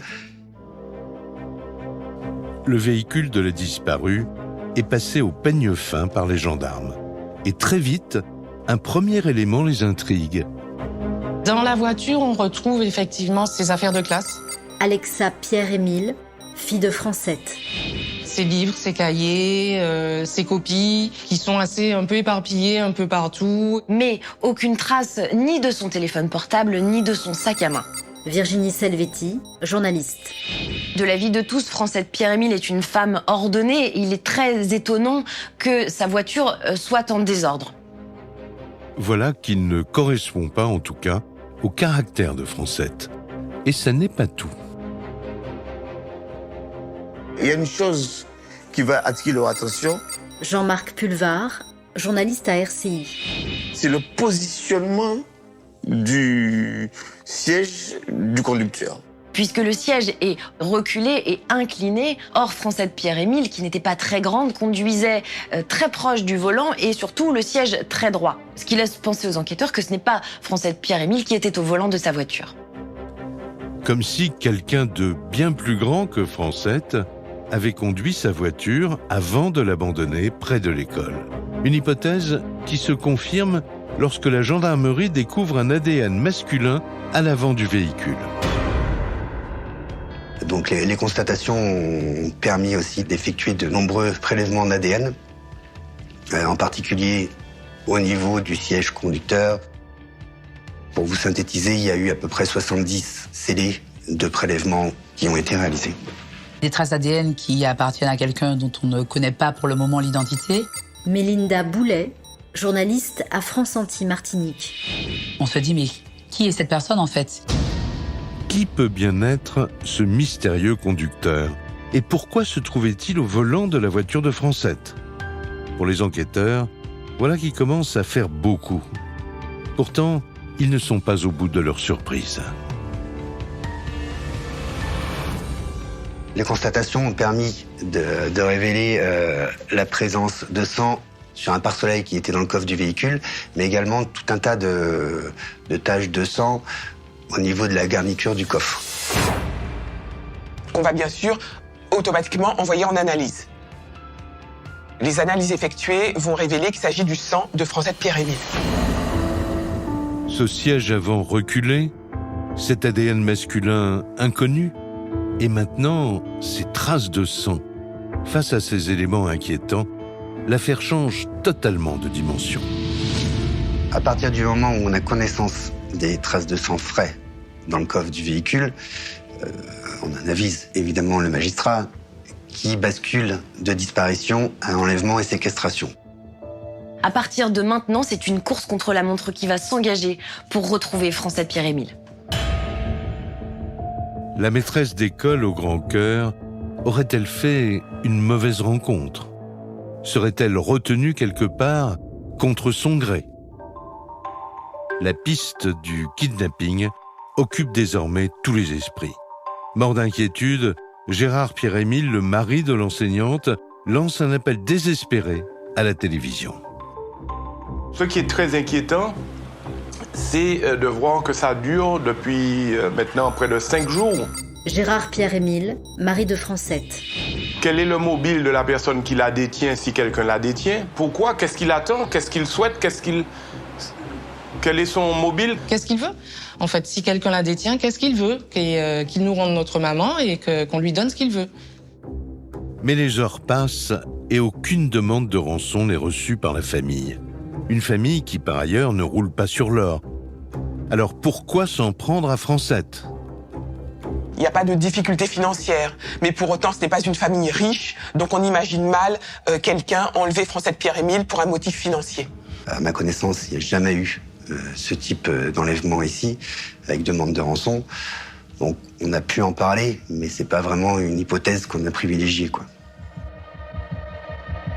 À l'école Saint-Joseph de Cluny, les jours défilent et toujours rien. Les élèves de Francette se retrouvent privés de leur institutrice adorée.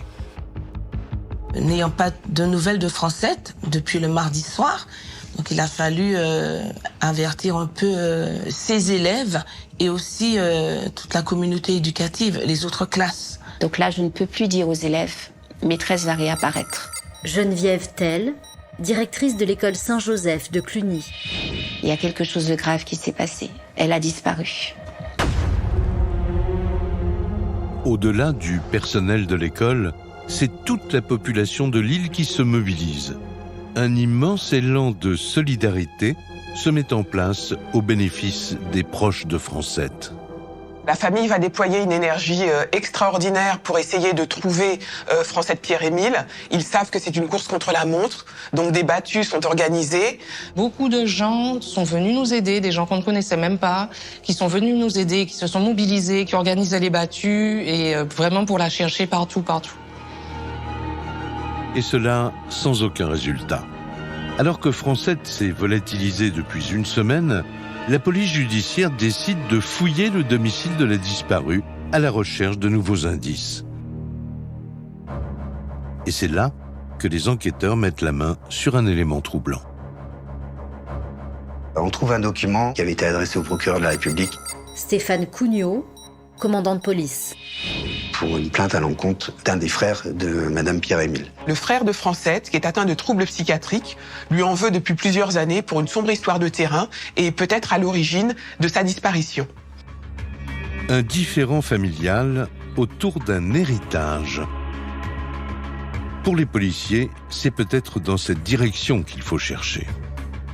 On décide de le convoquer très rapidement et il vient nous expliquer lui-même son emploi du temps du 2 décembre. Et il nous donne un emploi du temps qui est particulièrement vérifiable. Il va expliquer que pour le jour des faits, il a un alibi. Il est allé faire des courses. Muriel Renard-Legrand, avocate des parties civiles. Il va produire en fait tous les tickets d'achat. Donc il sera rapidement mis hors de cause. Résultat, cette piste familiale est abandonnée. C'est alors qu'une enseignante de Saint-Joseph de Cluny vient livrer aux enquêteurs un témoignage crucial. La veille de la disparition, elle aurait aperçu un homme rôder près de l'établissement. Cela pourrait-il avoir un lien avec l'affaire? Et il y a une collègue qui dira qu'elle a vu en particulier un individu. Ludovic Romain, avocat des parties civiles. Il avait l'air un peu agacé, voire énervé, et qu'il cherchait quelqu'un, comme quelqu'un qui est à l'affût. Ça nous a beaucoup interpellés. On s'est demandé ensuite, quand le drame est survenu, qu'est-ce qu'il venait faire? Est-ce qu'il était en repérage? Pourquoi? Qu'est-ce qu'il faisait là, etc. Rétrospectivement, les collègues de Francette se souviennent qu'elle avait l'air perturbée. C'était la veille de sa disparition, le jour où cet homme se trouvait à proximité de l'école. Plusieurs de ses collègues ont fait la réflexion comme quoi elle semblait tracassée par quelque chose, puisque alors que d'habitude elle était toujours solaire, souriante, ce jour-là, une collègue n'avait pas été saluée par Francette. Parmi les policiers, les interrogations sont nombreuses. Qui est cet inconnu qui rôdait dans les parages 24 heures avant sa disparition? Connaissait-il Francette? Est-ce bien lui qui conduisait sa voiture? Pour le savoir, ils saisissent les vidéosurveillances du parking où a été retrouvé le véhicule de Francette. Les enregistrements qu'on a pu récupérer nous ont permis d'avoir une heure certaine pour l'arrivée du véhicule. Le véhicule est arrivé à 22h15 dans la nuit du 2 au 3.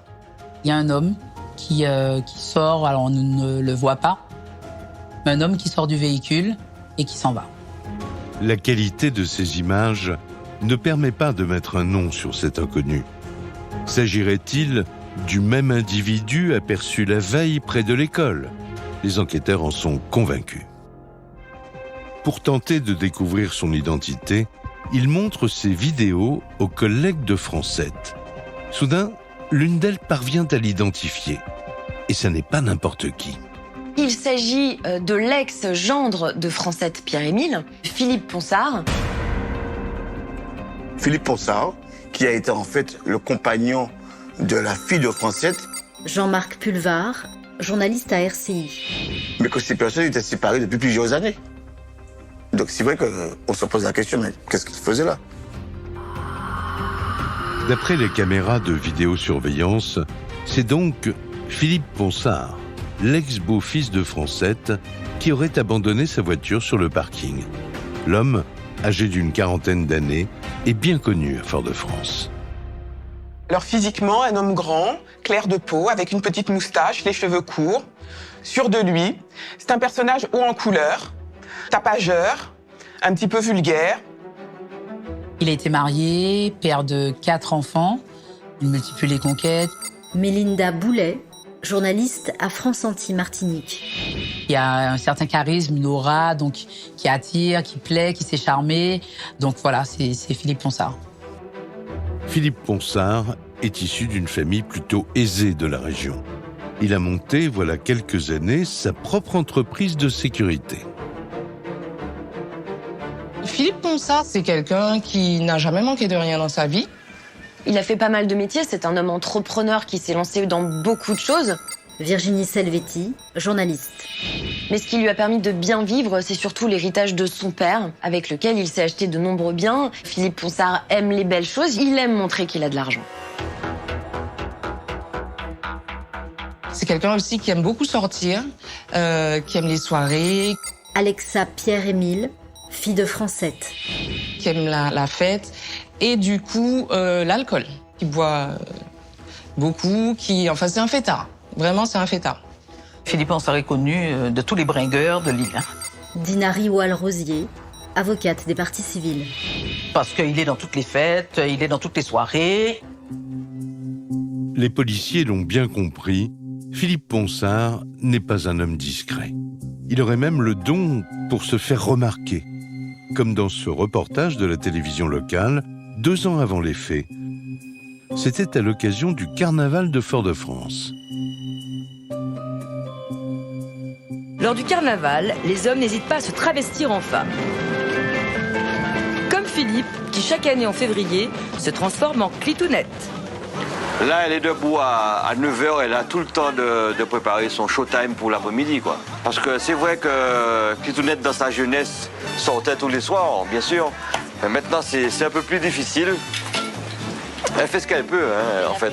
Préparez-vous, parce qu'il n'y en a pas qui sont aussi belles. Un personnage exubérant, en apparence sympathique, mais qui cacherait en réalité un tout autre visage. En particulier, d'après ses anciennes compagnes.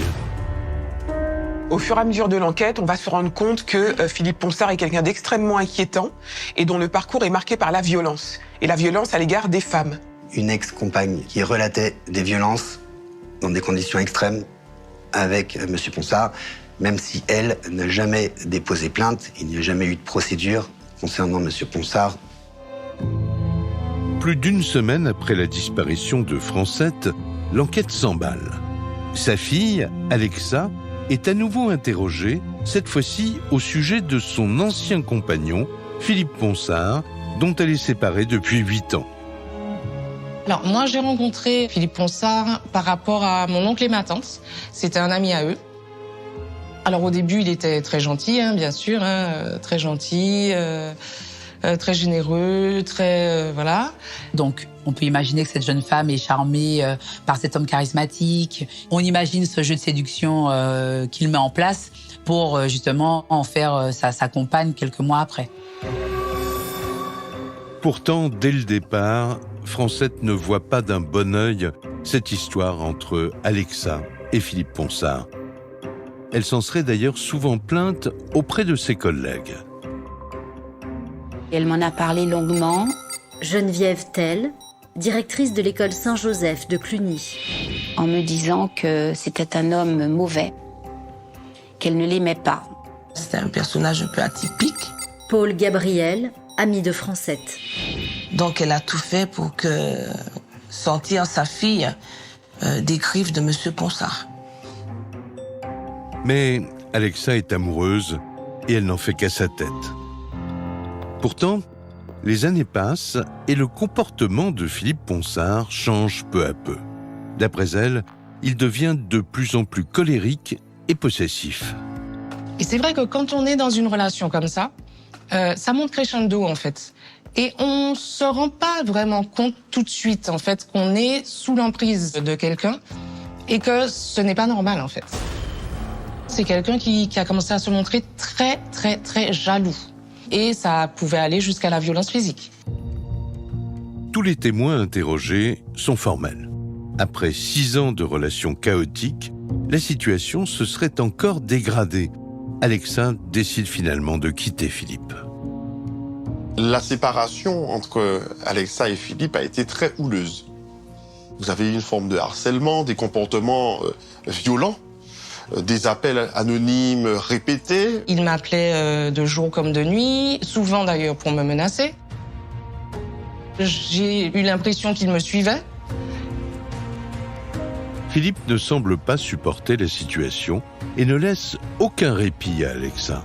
Alors Gérard, le père, prend une décision plutôt inattendue pour essayer de protéger sa fille. Malgré la séparation du couple, il ne rompt pas les liens avec Philippe, son ex-gendre. Et ce qui va être assez particulier, c'est que Gérard... Ludovic Romain, avocat des parties civiles. Plutôt que d'écarter ce monsieur de sa famille, va là encore préférer garder un œil sur lui. Tout simplement dans un souci de protection de sa fille. Stéphane Cugnot, commandant de police. C'est pour cette raison que Philippe Ponsard venait encore à son domicile. Pendant ces 8 années, mon père l'a accueilli, l'a même beaucoup aidé, même financièrement. Mon père, par exemple, l'a aidé à payer les funérailles de sa mère à lui. Francette, de son côté, avait Philippe Ponsard en horreur. Elle vivait extrêmement mal cette étrange situation, surtout lors de ses fréquentes visites. Et ça lui était insupportable. Insupportable. Elle s'est d'ailleurs disputée un petit peu avec Gérard et je sais qu'à chaque fois qu'il venait, elle me dit qu'elle allait dans sa chambre pour ne pas le voir. Donc elle lui montrait qu'elle n'appréciait pas forcément. D'autant qu'Alexa a refait sa vie. Elle a eu un bébé et elle souhaite mettre de la distance avec son ex-compagnon. Francette a donc du mal à comprendre l'attitude complaisante de son mari vis-à-vis de Philippe. D'ailleurs, 3 jours avant sa disparition, un dernier événement aurait achevé d'envenimer la situation. C'était à l'approche des fêtes de fin d'année. En Martinique, la tradition à Noël, c'est de tuer le cochon, il y a toutes sortes de préparatifs. Et Philippe Ponsard voulait absolument participer. Et ce jour-là, pour une fois, mon père lui a dit non. Non, Philippe, tu ne viendras pas parce que Alexa sera présente, de surcroît avec son nouveau compagnon et le bébé, et tu n'as rien à y faire. Ça a été un choc pour lui. Ça a été un choc parce que du jour au lendemain, on lui a retiré sa qualité finalement de membre honoraire de la famille. Donc il ne comprend pas ce rejet. Et il va partir très en colère, frustré, puisque pour lui, il n'y avait aucune raison qu'il ne soit pas là. Un retournement de situation dont Philippe Ponsard, évidemment, tenait son ancienne belle-mère pour responsable. Alors, aurait-il pu s'en prendre à Francette afin de se venger? Pour les enquêteurs, cet homme fait désormais figure de suspect numéro 1. Et s'il retenait Francette quelque part, pour avoir une chance de la retrouver saine et sauve, il préfère ne pas le brusquer. Le 12 décembre 2014, après 10 jours de recherches infructueuses, Philippe Ponsard est convoqué en tant que simple témoin. Il indique être totalement étranger à la disparition de Francette Pierre-Émile. Muriel Renard-Legrand, avocate des parties civiles. Il indique qu'il a un alibi pour cette journée du 2 décembre, sauf que on essaye de vérifier cet alibi. L'emploi du temps qu'il nous le donnait pour la journée du mardi, ça ne correspondait absolument pas. Face aux incohérences de ces déclarations, les policiers décident de perquisitionner son domicile. Lorsqu'ils arrivent chez lui, quelque chose frappe immédiatement le commandant Stéphane Cugnot et ses hommes. Alors que nous n'étions même pas dedans, on a sorti une forte odeur de javel qui va bien au-delà de l'odeur que vous pouvez avoir quand vous faites le ménage. C'était vraiment impressionnant. Et cette odeur, elle est caractéristique de quelqu'un qui a nettoyé de fond en comble le domicile. Donc les enquêteurs vont procéder bien évidemment à d'autres relevés, notamment à la recherche de sang. La police passe les lieux au Blue Star, un produit chimique qui révèle les traces de sang, y compris lorsqu'elles ont été nettoyées. Et là, il n'y a plus de doute possible. Des traces de sang partout.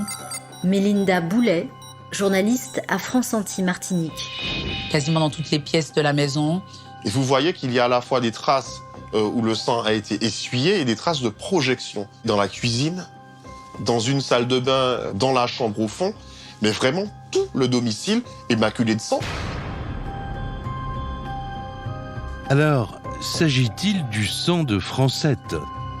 En attendant le résultat des analyses, Philippe Ponsard est placé en garde à vue.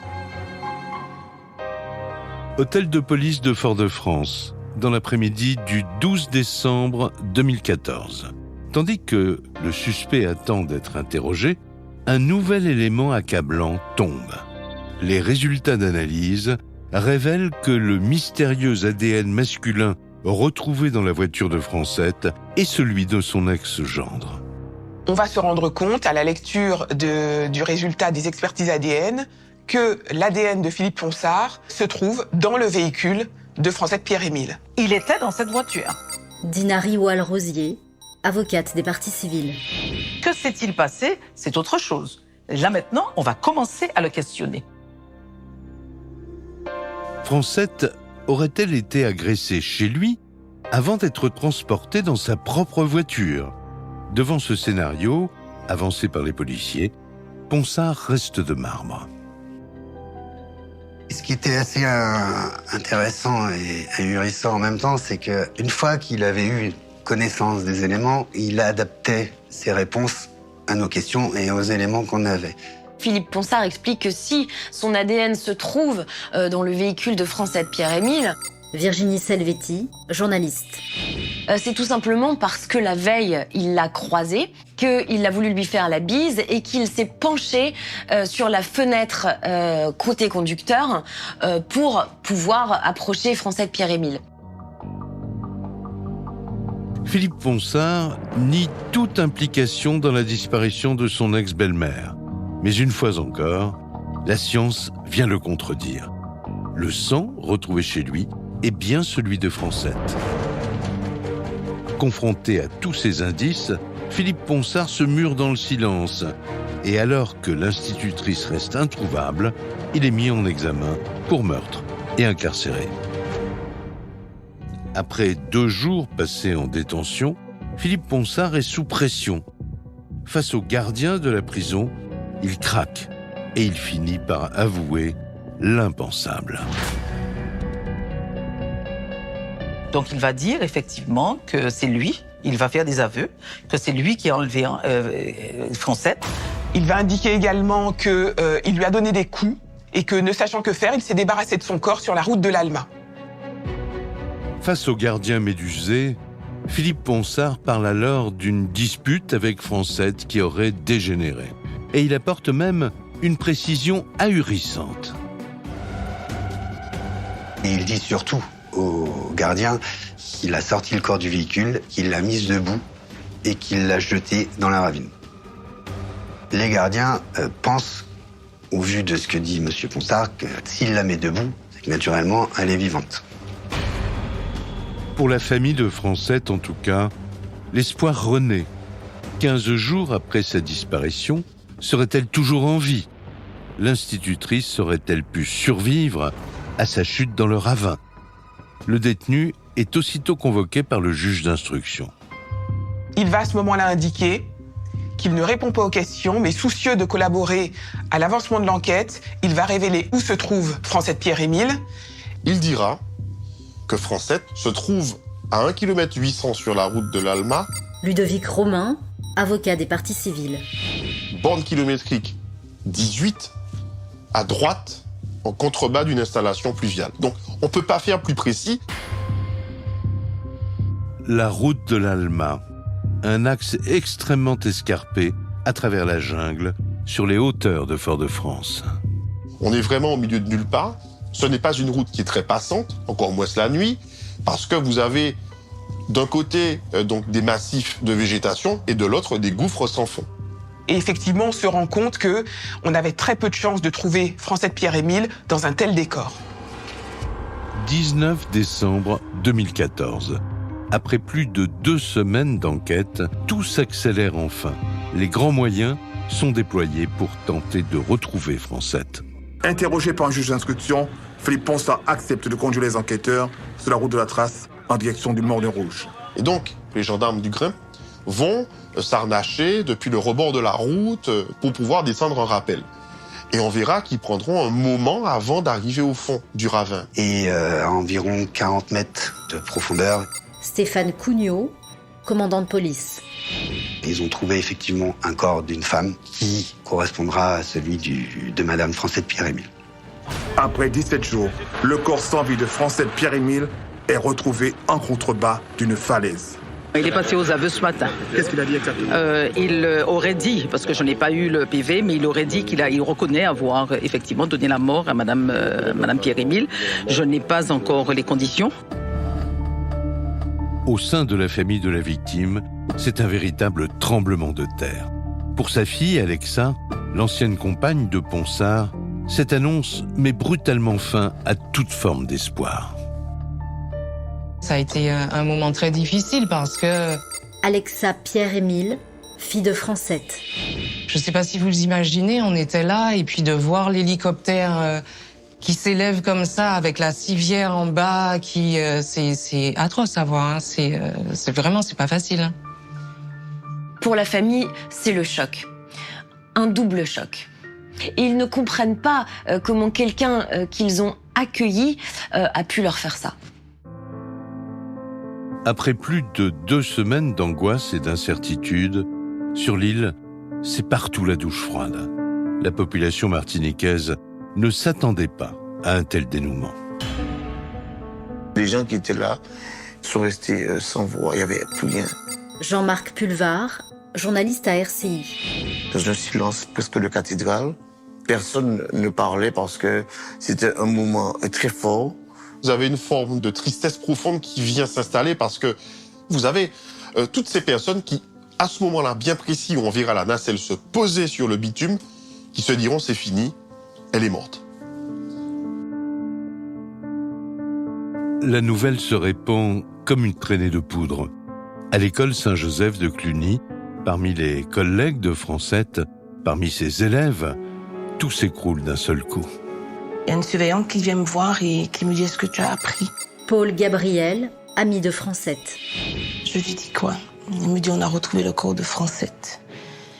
Je suis restée sans voix, je suis restée assise pendant tout l'après-midi. Alors là, ce jour-là, je crois que vraiment le ciel s'effondre sur la tête de tout le monde. Geneviève Tell, directrice de l'école Saint-Joseph de Cluny. Et le réflexe que j'ai eu, c'est de rassembler tous les enfants dans le parc. Donc vous imaginez 400 élèves qui pleurent en même temps. Toute l'école a pleuré.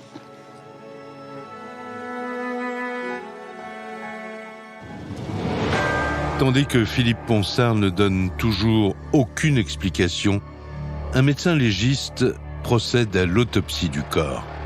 Un examen rendu très compliqué par son état. L'autopsie était difficile à lire.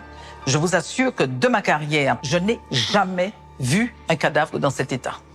Le climat tropical, le temps qui s'est écoulé entre le 2 et le 19 décembre, donc 17 jours, tout ce temps-là a malheureusement entraîné la putréfaction d'une partie du corps.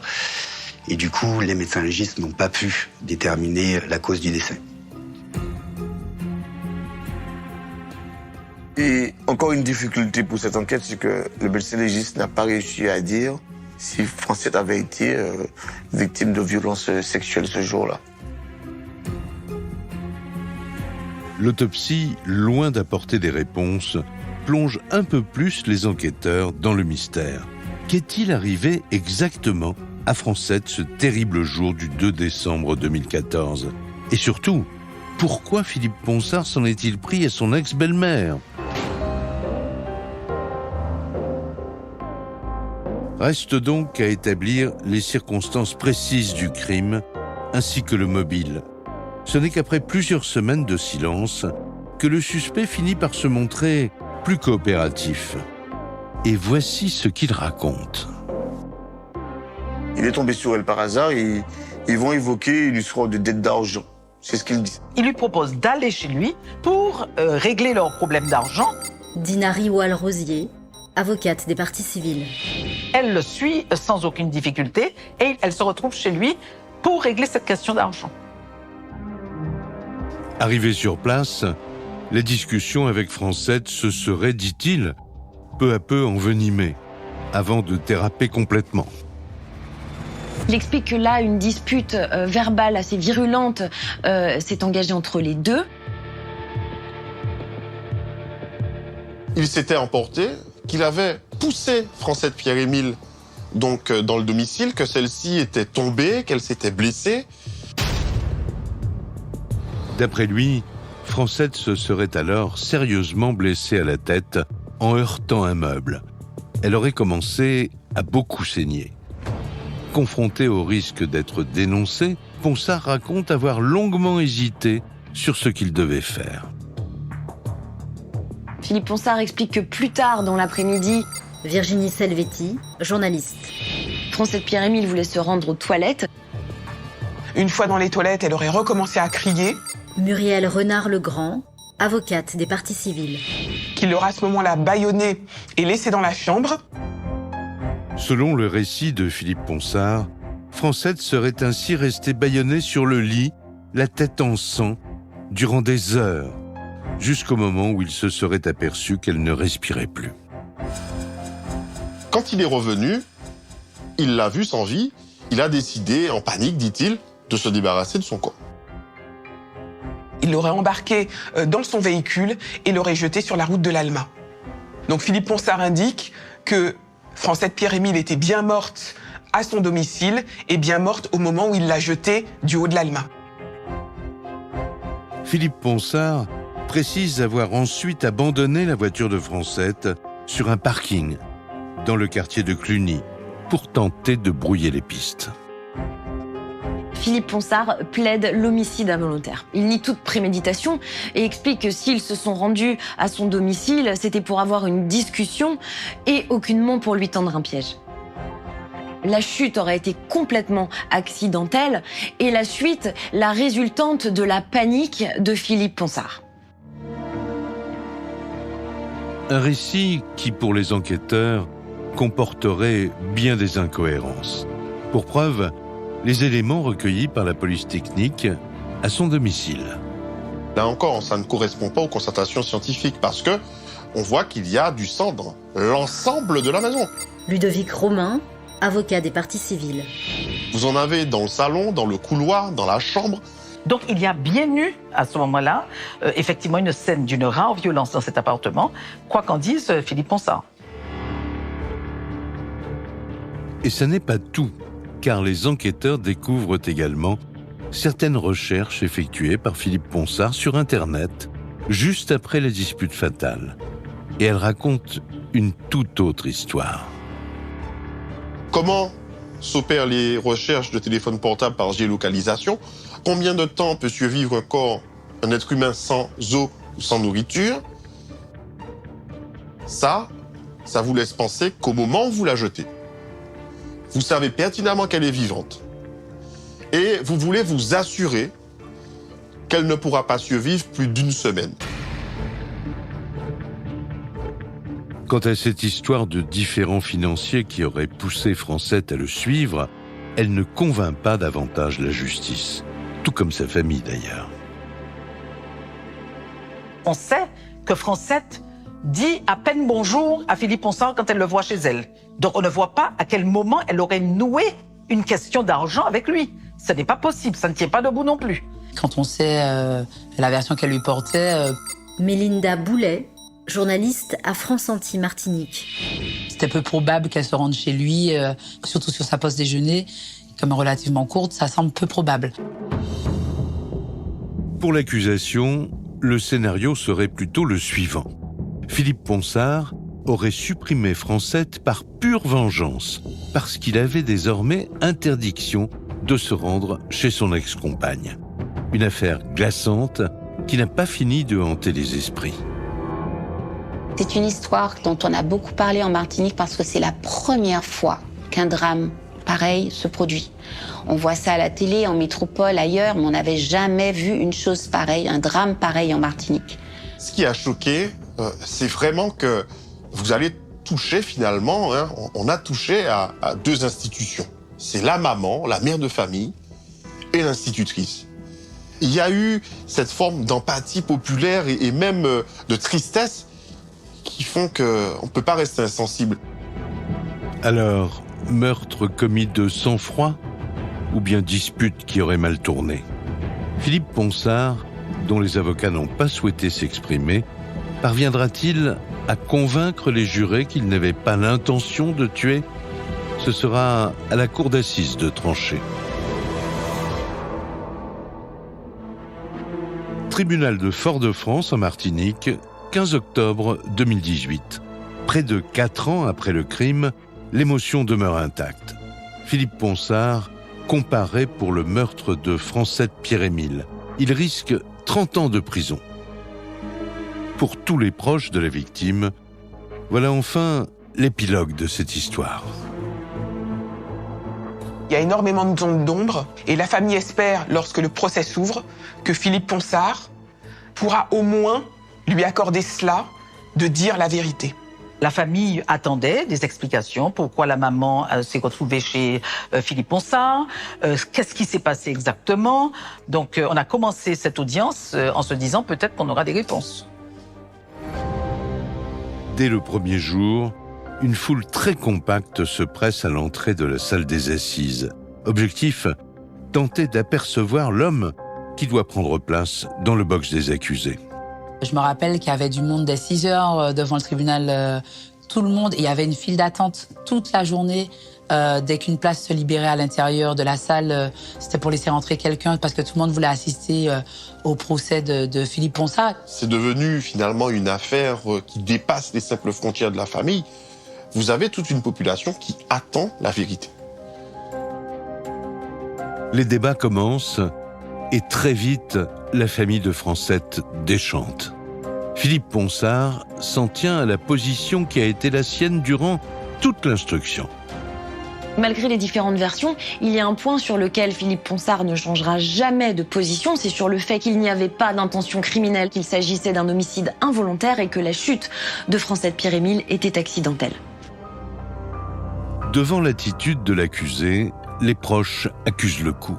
En particulier, Alexa, qui doit faire face à son ancien compagnon, devenu meurtrier de sa mère. Il a été un peu fidèle à lui-même. Hein. Il prenait la parole alors que son avocat lui demandait de se taire.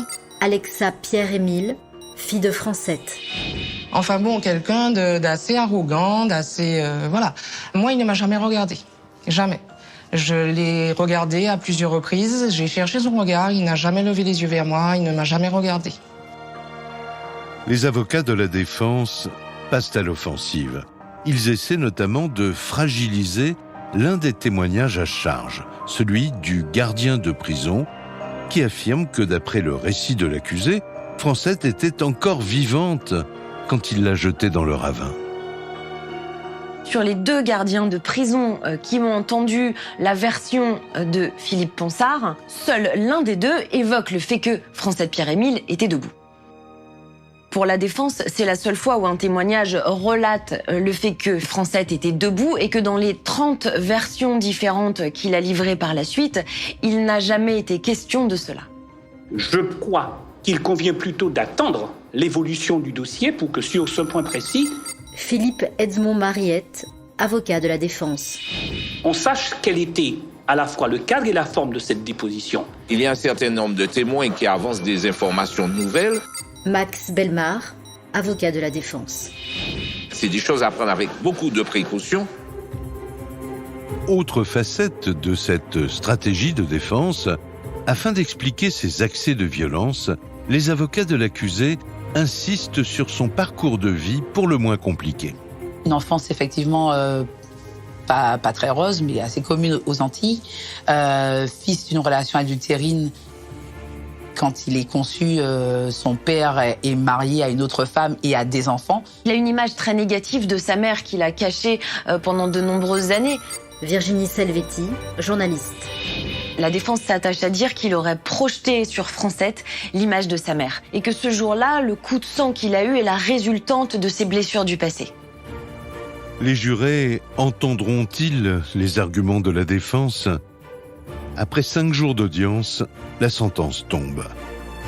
Philippe Ponsard est condamné pour meurtre à 30 ans de réclusion criminelle. Aucune circonstance atténuante ne lui est accordée. Pourtant, il ne fera pas appel. Bien des années ont passé en Martinique depuis cette effroyable tragédie, mais il est un endroit où le chagrin est toujours présent. C'est à l'école du couvent Saint-Joseph de Cluny, là où Francette enseignait. Je garde le souvenir d'une personne toujours très très douce, très gentille avec ses élèves. Ses élèves l'adoraient, les parents d'élèves l'aimaient énormément. Geneviève Tell, directrice de l'école Saint-Joseph de Cluny. Et en fait, nous avions envisagé également de donner son nom à une des salles de l'établissement. J'ai l'impression de n'avoir jamais fait le deuil de Francette. Paul Gabriel, ami de Francette. Et j'ai du mal à croire qu'elle soit partie comme ça, quoi. Aujourd'hui, c'est surtout parmi les membres de sa famille que le souvenir de Francette reste le plus vivace. Moi, il n'y a pas un jour qui passe en 8 ans sans que j'y pense. J'y pense tous les jours. Alexa est à la fois la fille de la victime et l'ex-compagne de son meurtrier. Elle tente de ne conserver en mémoire que les bons moments passés avec sa mère. On garde vraiment le souvenir d'une femme joyeuse, qui aimait ses enfants, qui aimait sa famille. Elle aimait les fêtes de famille, elle aimait vraiment... elle aimait tout ça, en fait. Et c'est vraiment le souvenir qu'on va garder d'elle, d'une femme souriante, toujours de bonne humeur, qui aimait plaisanter, qui... voilà.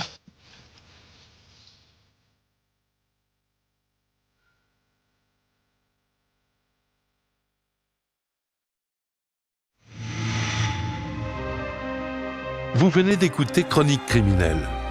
Si l'épisode vous a plu, n'hésitez pas à mettre des étoiles, à commenter ou à vous abonner sur votre plateforme d'écoute préférée.